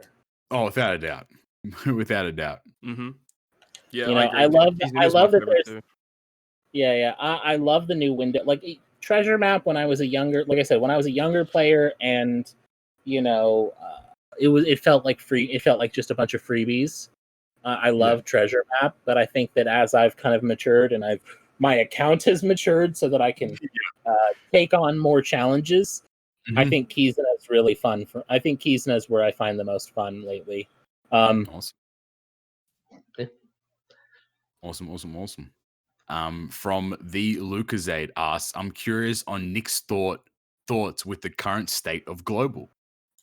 What are you thinking, Nick? That might be crossing the line, maybe, depending on how do you feel? I can answer that one. I feel really good. I think that we're in a good place, and I think that we're just moving. I think we're moving in great places. I mean, you already see what's happened. The producer letter we saw, French anniversary, and I know a lot of you guys were really worried about the French anniversary and what it was going to be. Yep. And then we dropped the producer letter, and you guys were like, all right, what's going to happen? We'll just have to see. And then it hits like a freaking tomahawk missile. Dude, V3 Law was oh my god, that French Annie. Oh no, it was that crazy. Release back to back. Oh my god, crazy. I gotta tell you, Yoshi is our hero. I'm going to tell you, that was I'm going to borrow from another Shonen Jump IP, but that was definitely the I am here moment. There right? Mm-hmm. Yeah, definitely. It was like, honest to God, like it was really cool. I think from all of our perspectives, global's heading in a really good direction. And it was actually really cool to see as well. Like, I mean, comparing Treasure Cruise to some of the other more popular ones, like specifically Dokkan Battle, that's the one that everyone compares to, really. Yeah.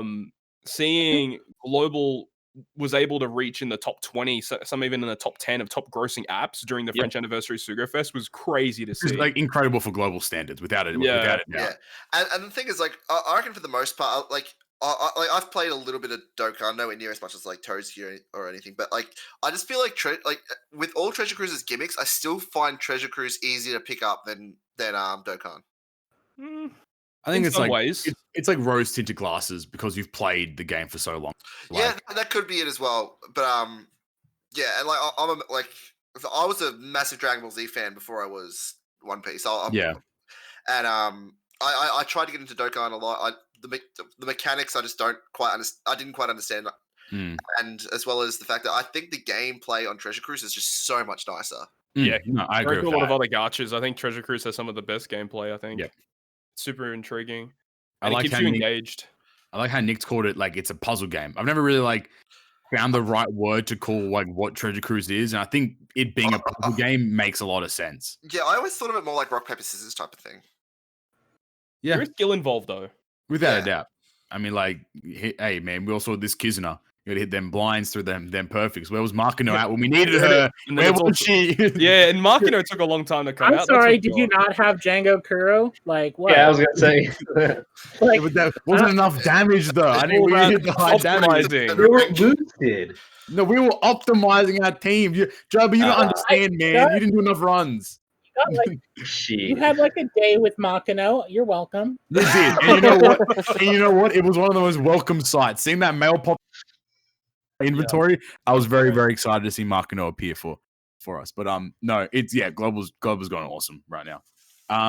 Moving to the PGP YouTube community tab. Go Nick. yeah, no, I just want to say I'm really happy because when the community is happy, my life is easier. True. Yeah. So, it makes it awesome. All right. Oh yeah.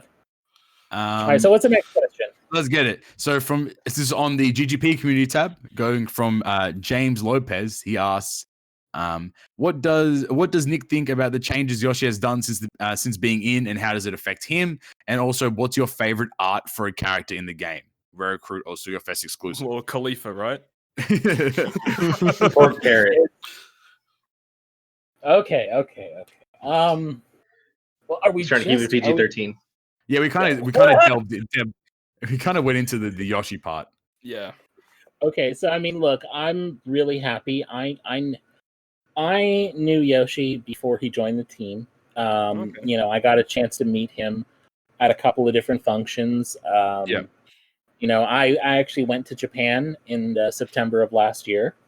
For a big mobile summit. Mobile summit. We pulled everybody in. The Europe team, the America team, Japan. I'd we love all to be met a up. fly on the wall on that in that summit. It wasn't as interesting as you think, to be honest. Oh no, that's a shame. Like the business stuff wasn't that. Like the business stuff isn't that it isn't juicy.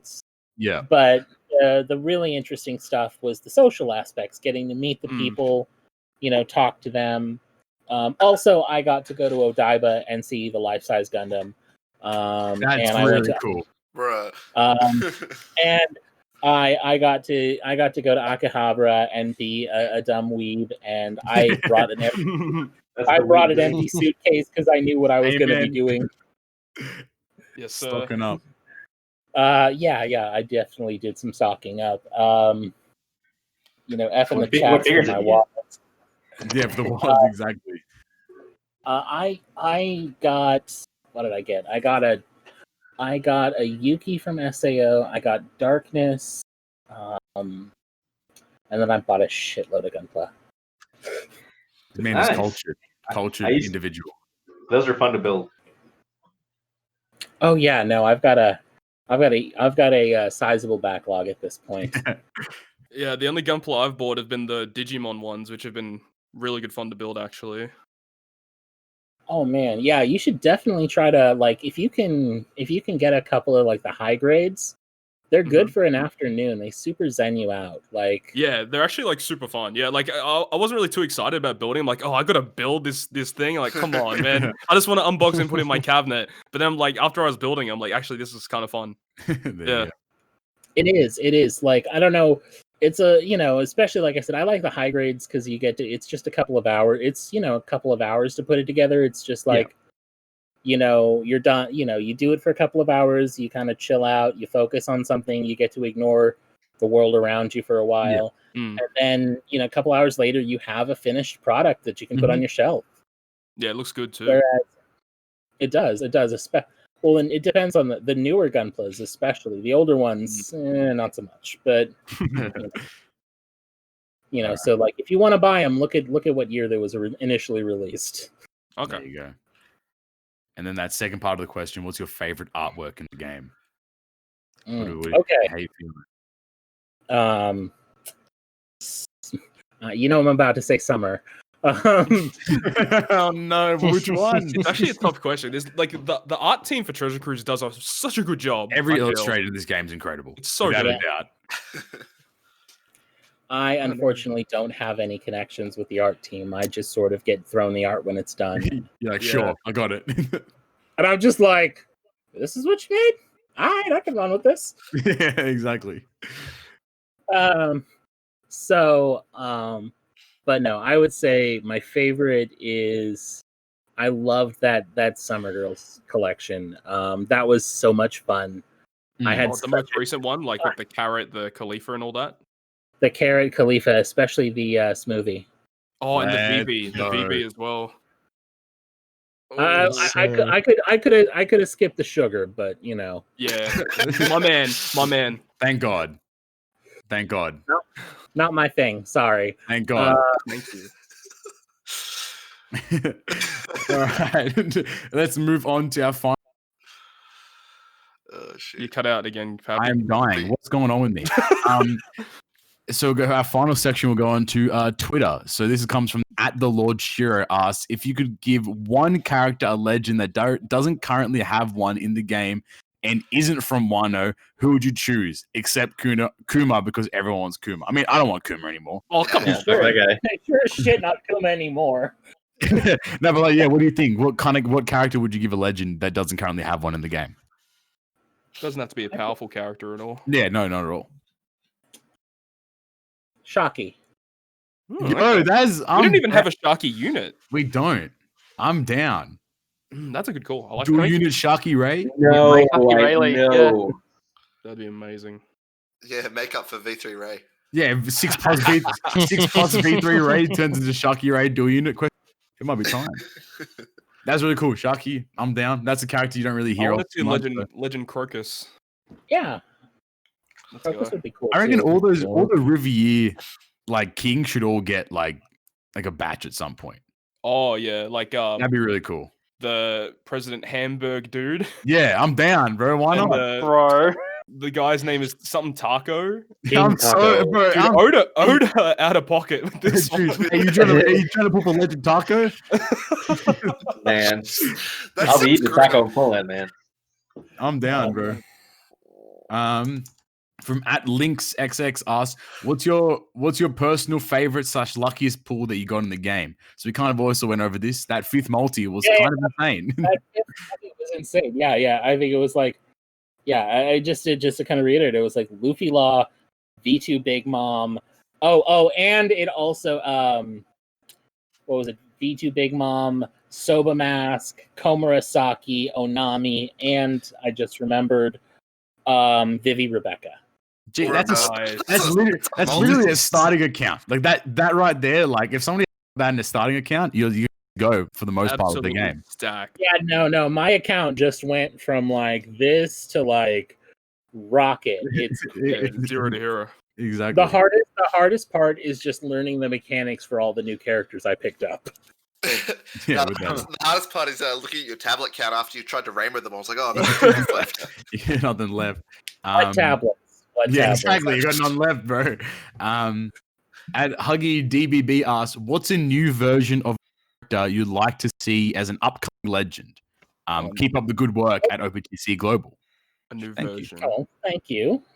I appreciate it. So somebody who deserves a new version. Yes. That is a good question. The only right answer is Kizaru. That's all I'm saying.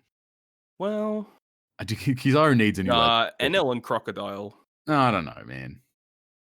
See, I was going to be like, if you had asked me this like a couple of months ago, I'd have said Hancock, but Hey, True, yeah. your wish has been granted, sir. I know, and apparently she's awesome. So She's really strong. I guess, and also like, and Law, same thing. He just got really good. Yeah, He actually desperately needed a new version. I feel so. That's good. yeah, without Yeah, a doubt. no, And now he's the best legend in the game. Also correct. yeah. I'm gonna. I feel like I need to pull up the game to look and be like, well, who deserves a new one? Luffy. You know, you. Come on. Bro, imagine Joba working at Bandai. New Luffy, please. Yeah, you know that meme where like they're at a corporate office and one gets flung out the window. Yeah. That's you getting flung out the window for saying new Luffy. He just keeps saying carrot. Yeah, that'd be it. V2 win. Brooke. Brooke, That's a good That's one. a really good answer, actually. I like Yeah. that. I mean, why not? New Garp would be great too. There's so many legends that. Yeah, Yeah, there's true. heaps. There's so many. But I think Brooke is a really good answer. I want to see some more love for some of the Straw Hats. True. So Luffy then, right? Or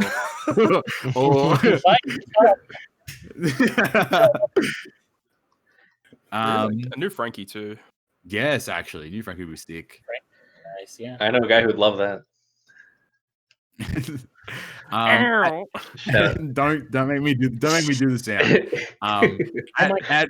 At Frito Fu go hit it. Sorry, Nick, my bad. Go. That actually reminds me of something interesting. I actually met Patrick Seitz at last year's Anime Expo. Super cool guy. That's sick. That's awesome. Yeah, no. Nick he's the plug. He has all the connection. Yeah, that man's networking, man. That's what I'm saying. Kind of my job. It kind of is. Yeah. you'd hope you'd be able to network in your position, but fortunately you can. So, at Frito Fast. Go ahead. Sorry, yeah. At Frito Fast, can we get some more sweatbands? Yes, Surely, we need sweatbands. I want to buy them. Like, I'll throw money at them. I want to buy some sweatbands. I'm so down. I will give you my PayPal. Let's go. Let's go. Says GGP live opening of the sweatbands. I'm doing it.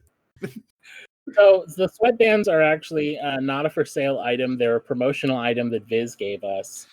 But here's the thing: they gave us a heckin' box of them. Yo, hey, slide. That means you're handing them out for free.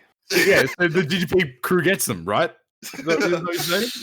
GGP. So we'll probably end up using them again for something or other at some point. But we'll have to, you gotta do all the paperwork and stuff before we can do that. Of course, but there are more sweatbands, and not gonna lie, that meme did hurt my feelings a little bit back in February, but I'm over it. Oh no! But Community being savage as always. I'm fine. It was just sort of like a really, but look, I'm down for some sweatbands. That's about it. I'm okay. I'm good with the joke. Like, I'm good with the joke now. Like, there it is. At Flamevius. Sorry, yeah, no, go ahead. Oh, Flamevius. Oh shit, Flame? What's going on in there? But yeah, at Flamevius, I'm gonna use our second shout out. Did good work with Team Kizuna. Excellent content on YouTube. He was in one of our previous episodes as well, so make sure you go watch that episode with him in the episode. He asked, "What are your thoughts?" Oh, sorry, you can go watch and it. Then come back. Go watch that now. Pause. Go watch that, and then come back and continue watching this one. No. Watch this one to completion. Go back and watch that one. Then come back and rewatch this one to completion. Hey, let them. Hey, get the views. Let them know. Get that watch time up. Let's go. He asked, "What are your thoughts on the current summoning animations? And as a fellow player, would you like to see any updates to them?" I will say, summoning animation updates are something that happen in mobile games quite a bit. Gotta keep it fresh. But I will say, and I know OPTC hasn't really had them in ever. You've had a few. Don't a couple. Yeah. We've had the extended poster, and we've had the 11th poster. But in a general sense, not. I know, but it was funny to say. It was funny to say. I know they're. You're not wrong though. Yeah. I will say, like I said, it's a pretty common thing. And I wouldn't be against it happening, but I will say this, is that the OPTC one is probably one of the more joyful summoning animations out there, mobile games. And that makes it stand the test of time a little better than some non-branded fantasy thing trying to be edgy. Yeah. No, I agree.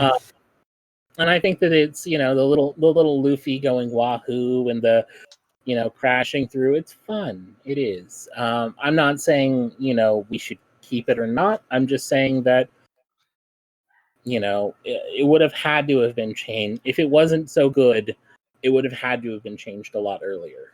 I mean, what about you as a player, though? What do you as a player want to see? I'm not sick. No, Nick likes it. He likes it. I'm not against it. I'm not sick of it yet, but I wouldn't mind seeing some new stuff either. I mean, after doing 30 multis on a particular banner, you'll get sick of it. You're over it. After doing all these multis over 6 years, you get sick of it. One thing I will say though, One thing I will say though is that it is a little odd that the Luffy on that screen is still pre-time skip Luffy when you look at it. Yeah, that's still a little odd to me. Yeah.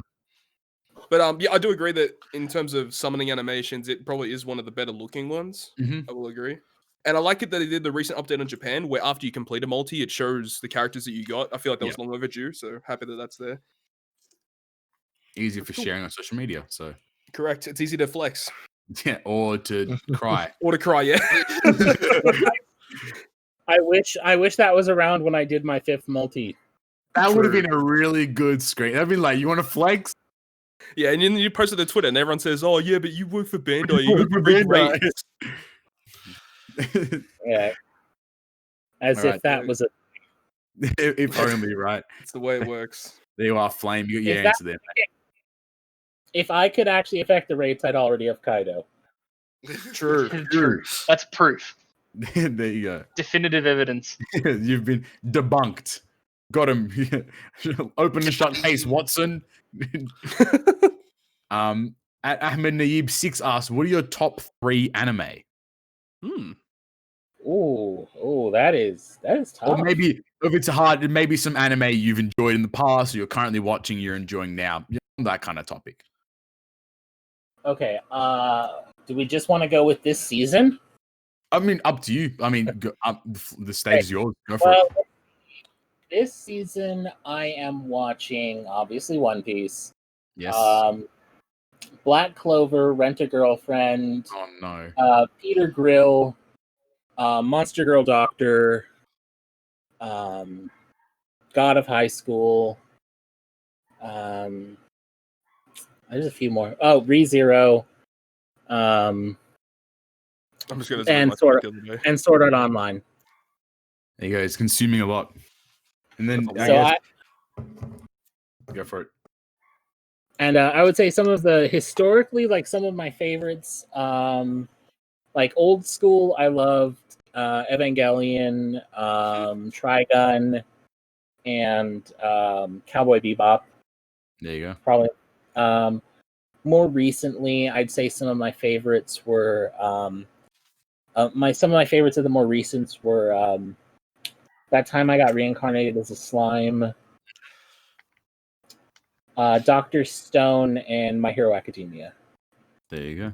That's a good list, right? That's a very, very good list. Man's in the know. Yeah. Have you seen Death Note? Have you seen Hunter x Hunter? Of course. I have not seen Hunter x Hunter yet.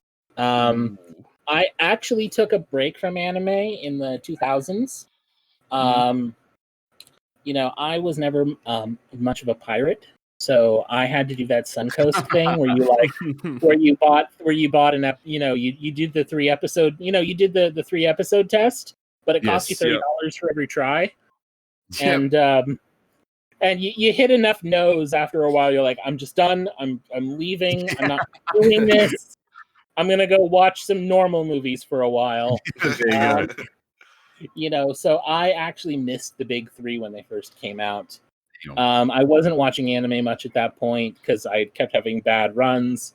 And when I did, I was in my 20s and I was kind of edgy, and I was like, no, I watch seinen. Like I don't want this kid stuff. Give me Berserk and Elfen Lied. And now I know better. I grew up to enjoy the kid stuff. There it is. Yeah. At Yamafa 96 asks, which event are you most proud of in OPTC? Like something that you guys planned for a long time and was also well received by. What are you most proud of? The lounge, hands down. Yeah. Talk to us a little bit about the lounge, actually. It was this was something that Cal and I worked our absolute hands to the bone on. It was Cal had literally just joined the company and we wanted to make a big splash. We believed in the power of community and we wanted to make this. We wanted this to be the here I am moment. We're like, okay, the live stream was sort of already kind of set up for us because it was so quick after we joined. Yeah. But this was the thing that we were going to drive and that we wanted to do.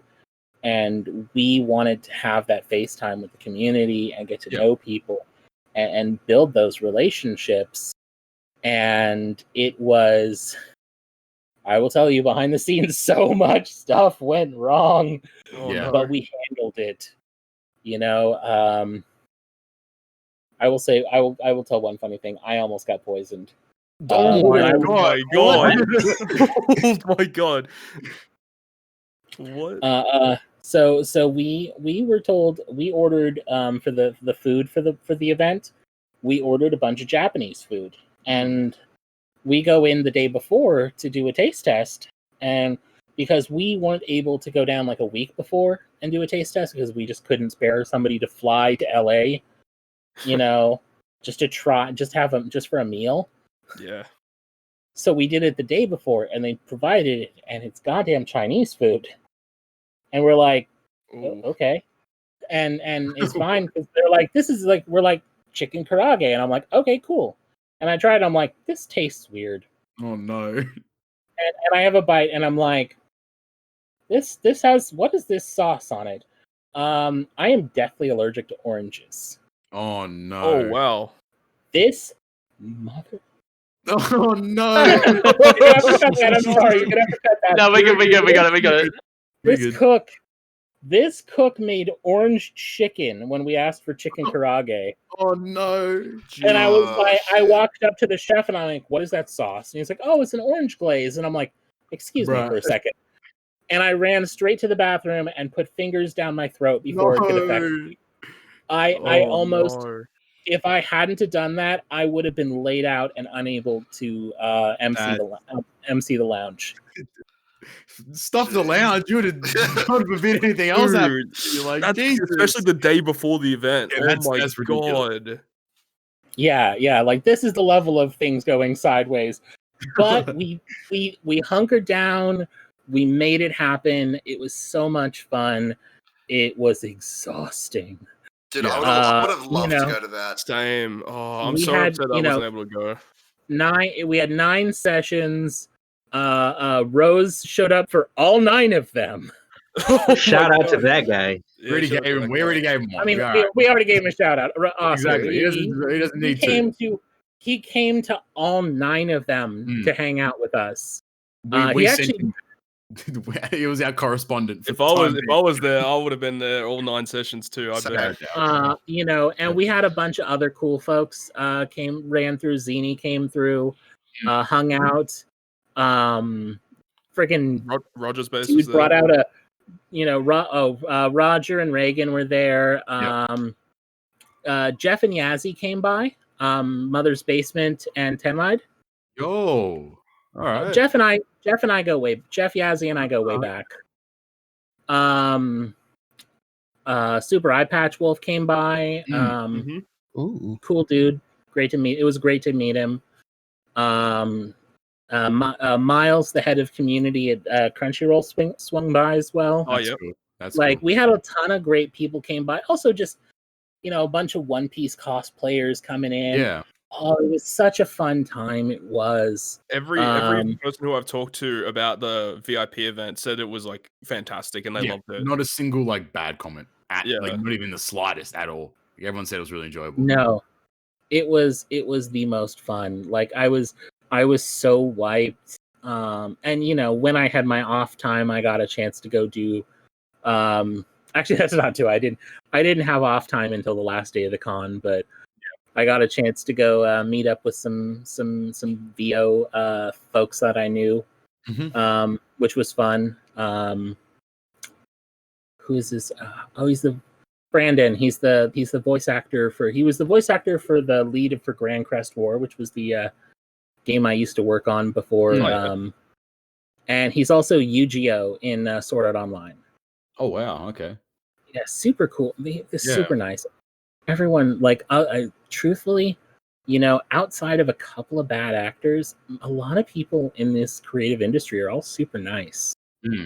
Well, it's like, it gets you so much further. I'll tell you, the trick to these creative industries is to be somebody people want to spend time with. Yep. If only some people knew that. Yeah, Todd. Jeez. Yeah. Craig. Can't stand hindering me. Jeez. No, I think that's awesome. Yeah, but no, it was the lounge was such a great time. In terms of the lounge, I- who was actually there from the Treasure Cruise team? I forgot who was there. Everyone basically. Like, Oh, wow. so I was there, Cal was there. We borrowed a bunch of people from the American mobile team to help out. The App Store guy was there. The Jihoon, the guy who did Cow's job but for Gundam was there. Okay. Our boss was there, obviously. But then the producer Satoshi was there. Yeah. Katori was there. Katori is actually shortly after the lounge, she actually got transferred to help out with Dragon Ball Legends for a while. Oh, okay. But she's actually back. She's helping. She's helping Yoshi-san. Oh, let's go. Let's go. So but no, there. And then Aoi was there, and the bunch of the other folks who do marketing for the game. Yeah, Japan everyone side. was there. Oh yeah, no, it was.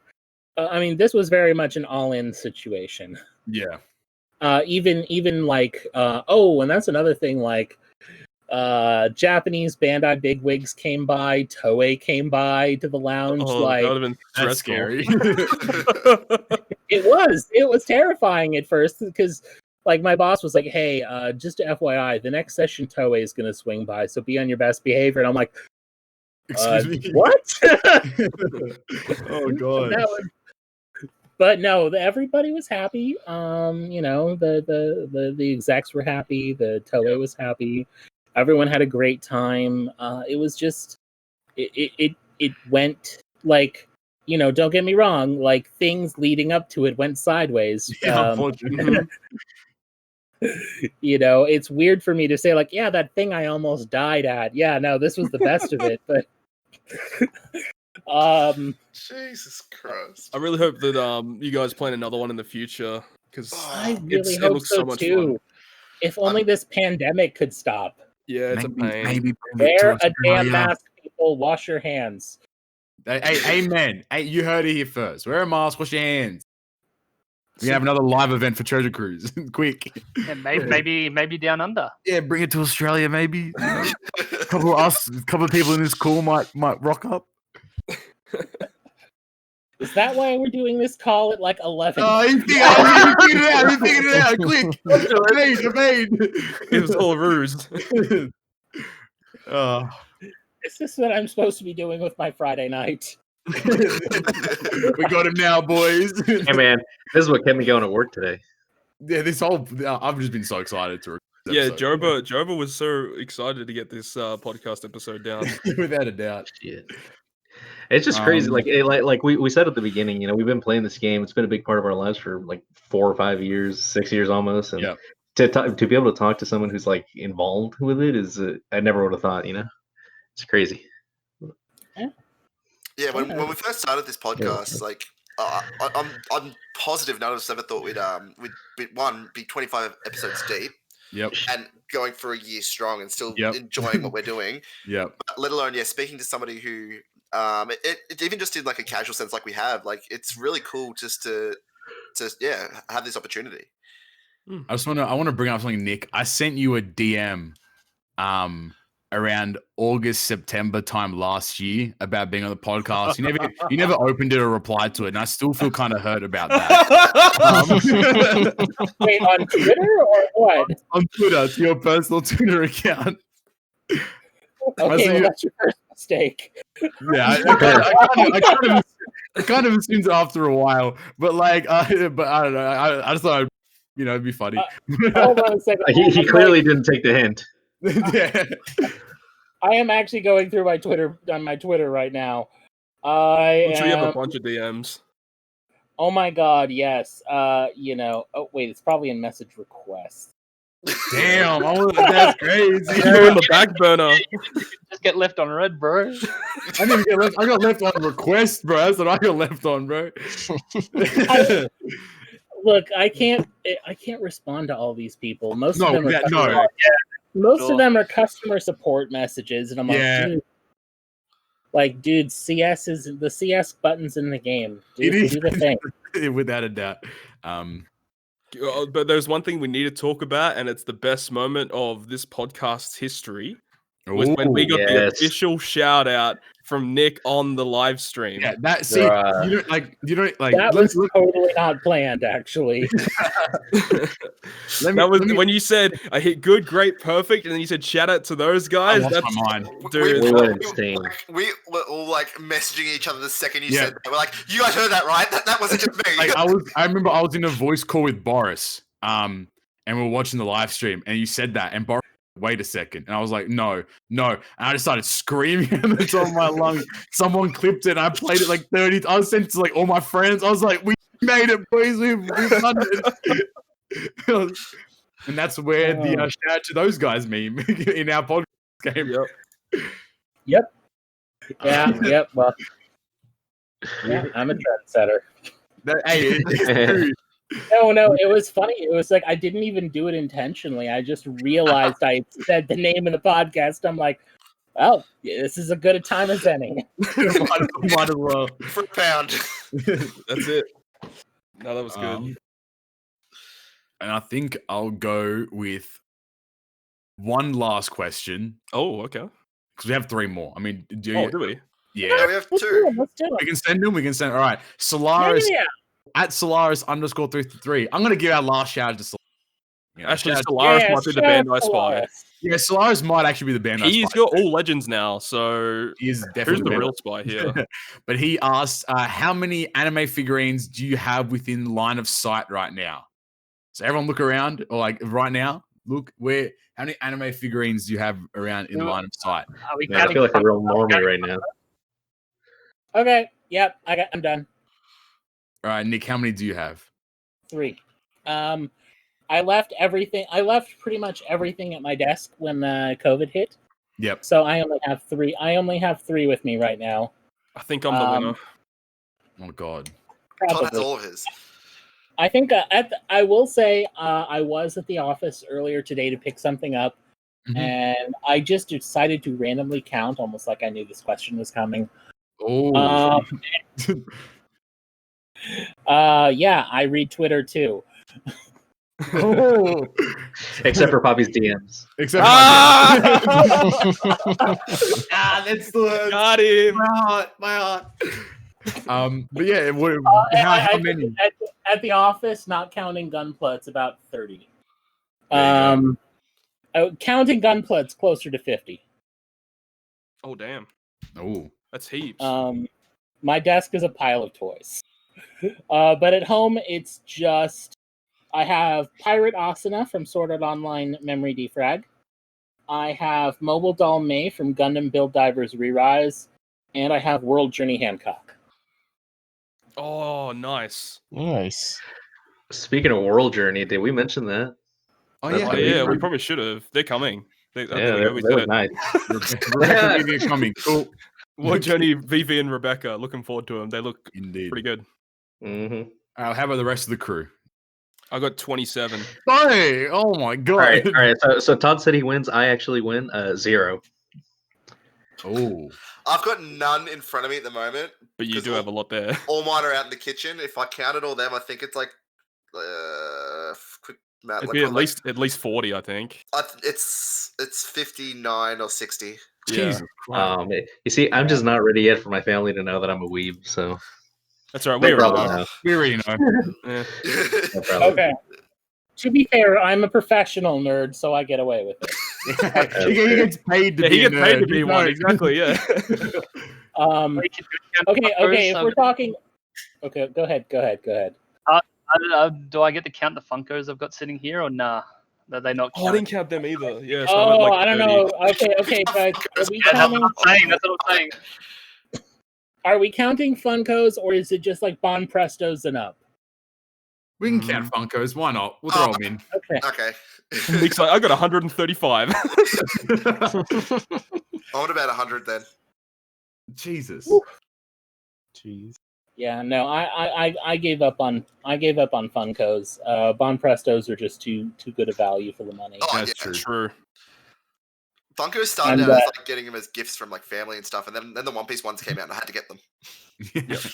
That's fair. I have the Sanji one on my desk at the office, but no, I only have one Funko in front of me, but it's actually from Dungeons and Dragons. It's the gelatinous cube. Oh, okay. I'm also a D&D nerd and a Star Wars nerd. Let's go.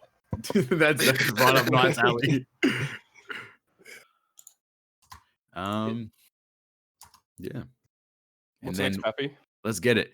At AirCoSA34. I'm sorry, I butchered that. What event / reveal from the Wano Kuni arc are you surprised by the most? I think we kind of talked about that in the manga spoilers again. Yeah, I think we kind of talked about that in the manga spoiler section at the start. So it was. I would say, kind of, go for it. I would say the big reveal. I wouldn't know if it's. I don't know if I was most surprised by it, but I was most hyped by it. Was the flashback? Agreed. Yeah, I think that's all we need to say as well. That's not spoiler. Yeah, true. That's been the best part of Wano Kuni thus far. I'm looking forward to seeing Sugo Fest exclusives from that era.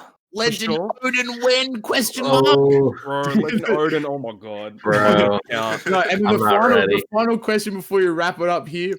From at Casio Pichu asks, do you ever browse r/One Piece TC? Unfortunately. Then there it is.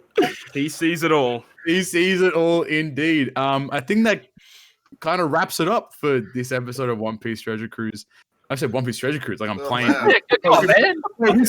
No.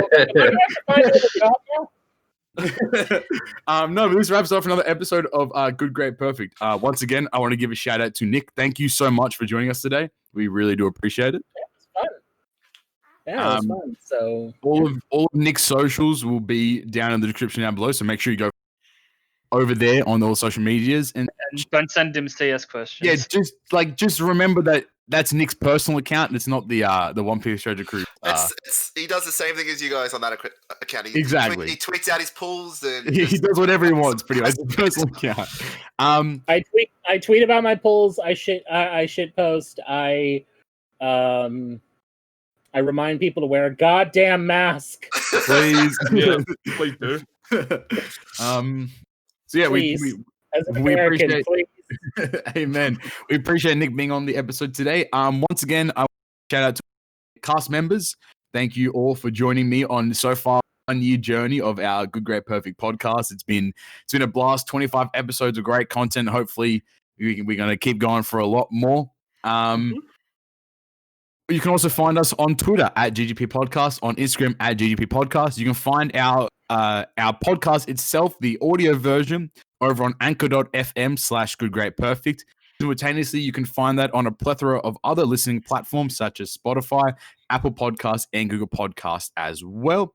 You can find out all the YouTube videos on the Good Great Perfect YouTube channel. So make sure if that subscribe button is red, you hit that damn subscribe button. And then you also turn that bell on. And then you also hit the like button if you enjoyed today's episode and leave some good vibes down in the comments down below. Without further ado, though, I've been Captain Puppy, Cobb, Dill, Joba, Knight, Todd, and Nick. Thank you all for listening to another episode of Good Great Perfect. I'll talk to you guys next time. Peace. Peace out, guys. Peace out. Thank you. Woo!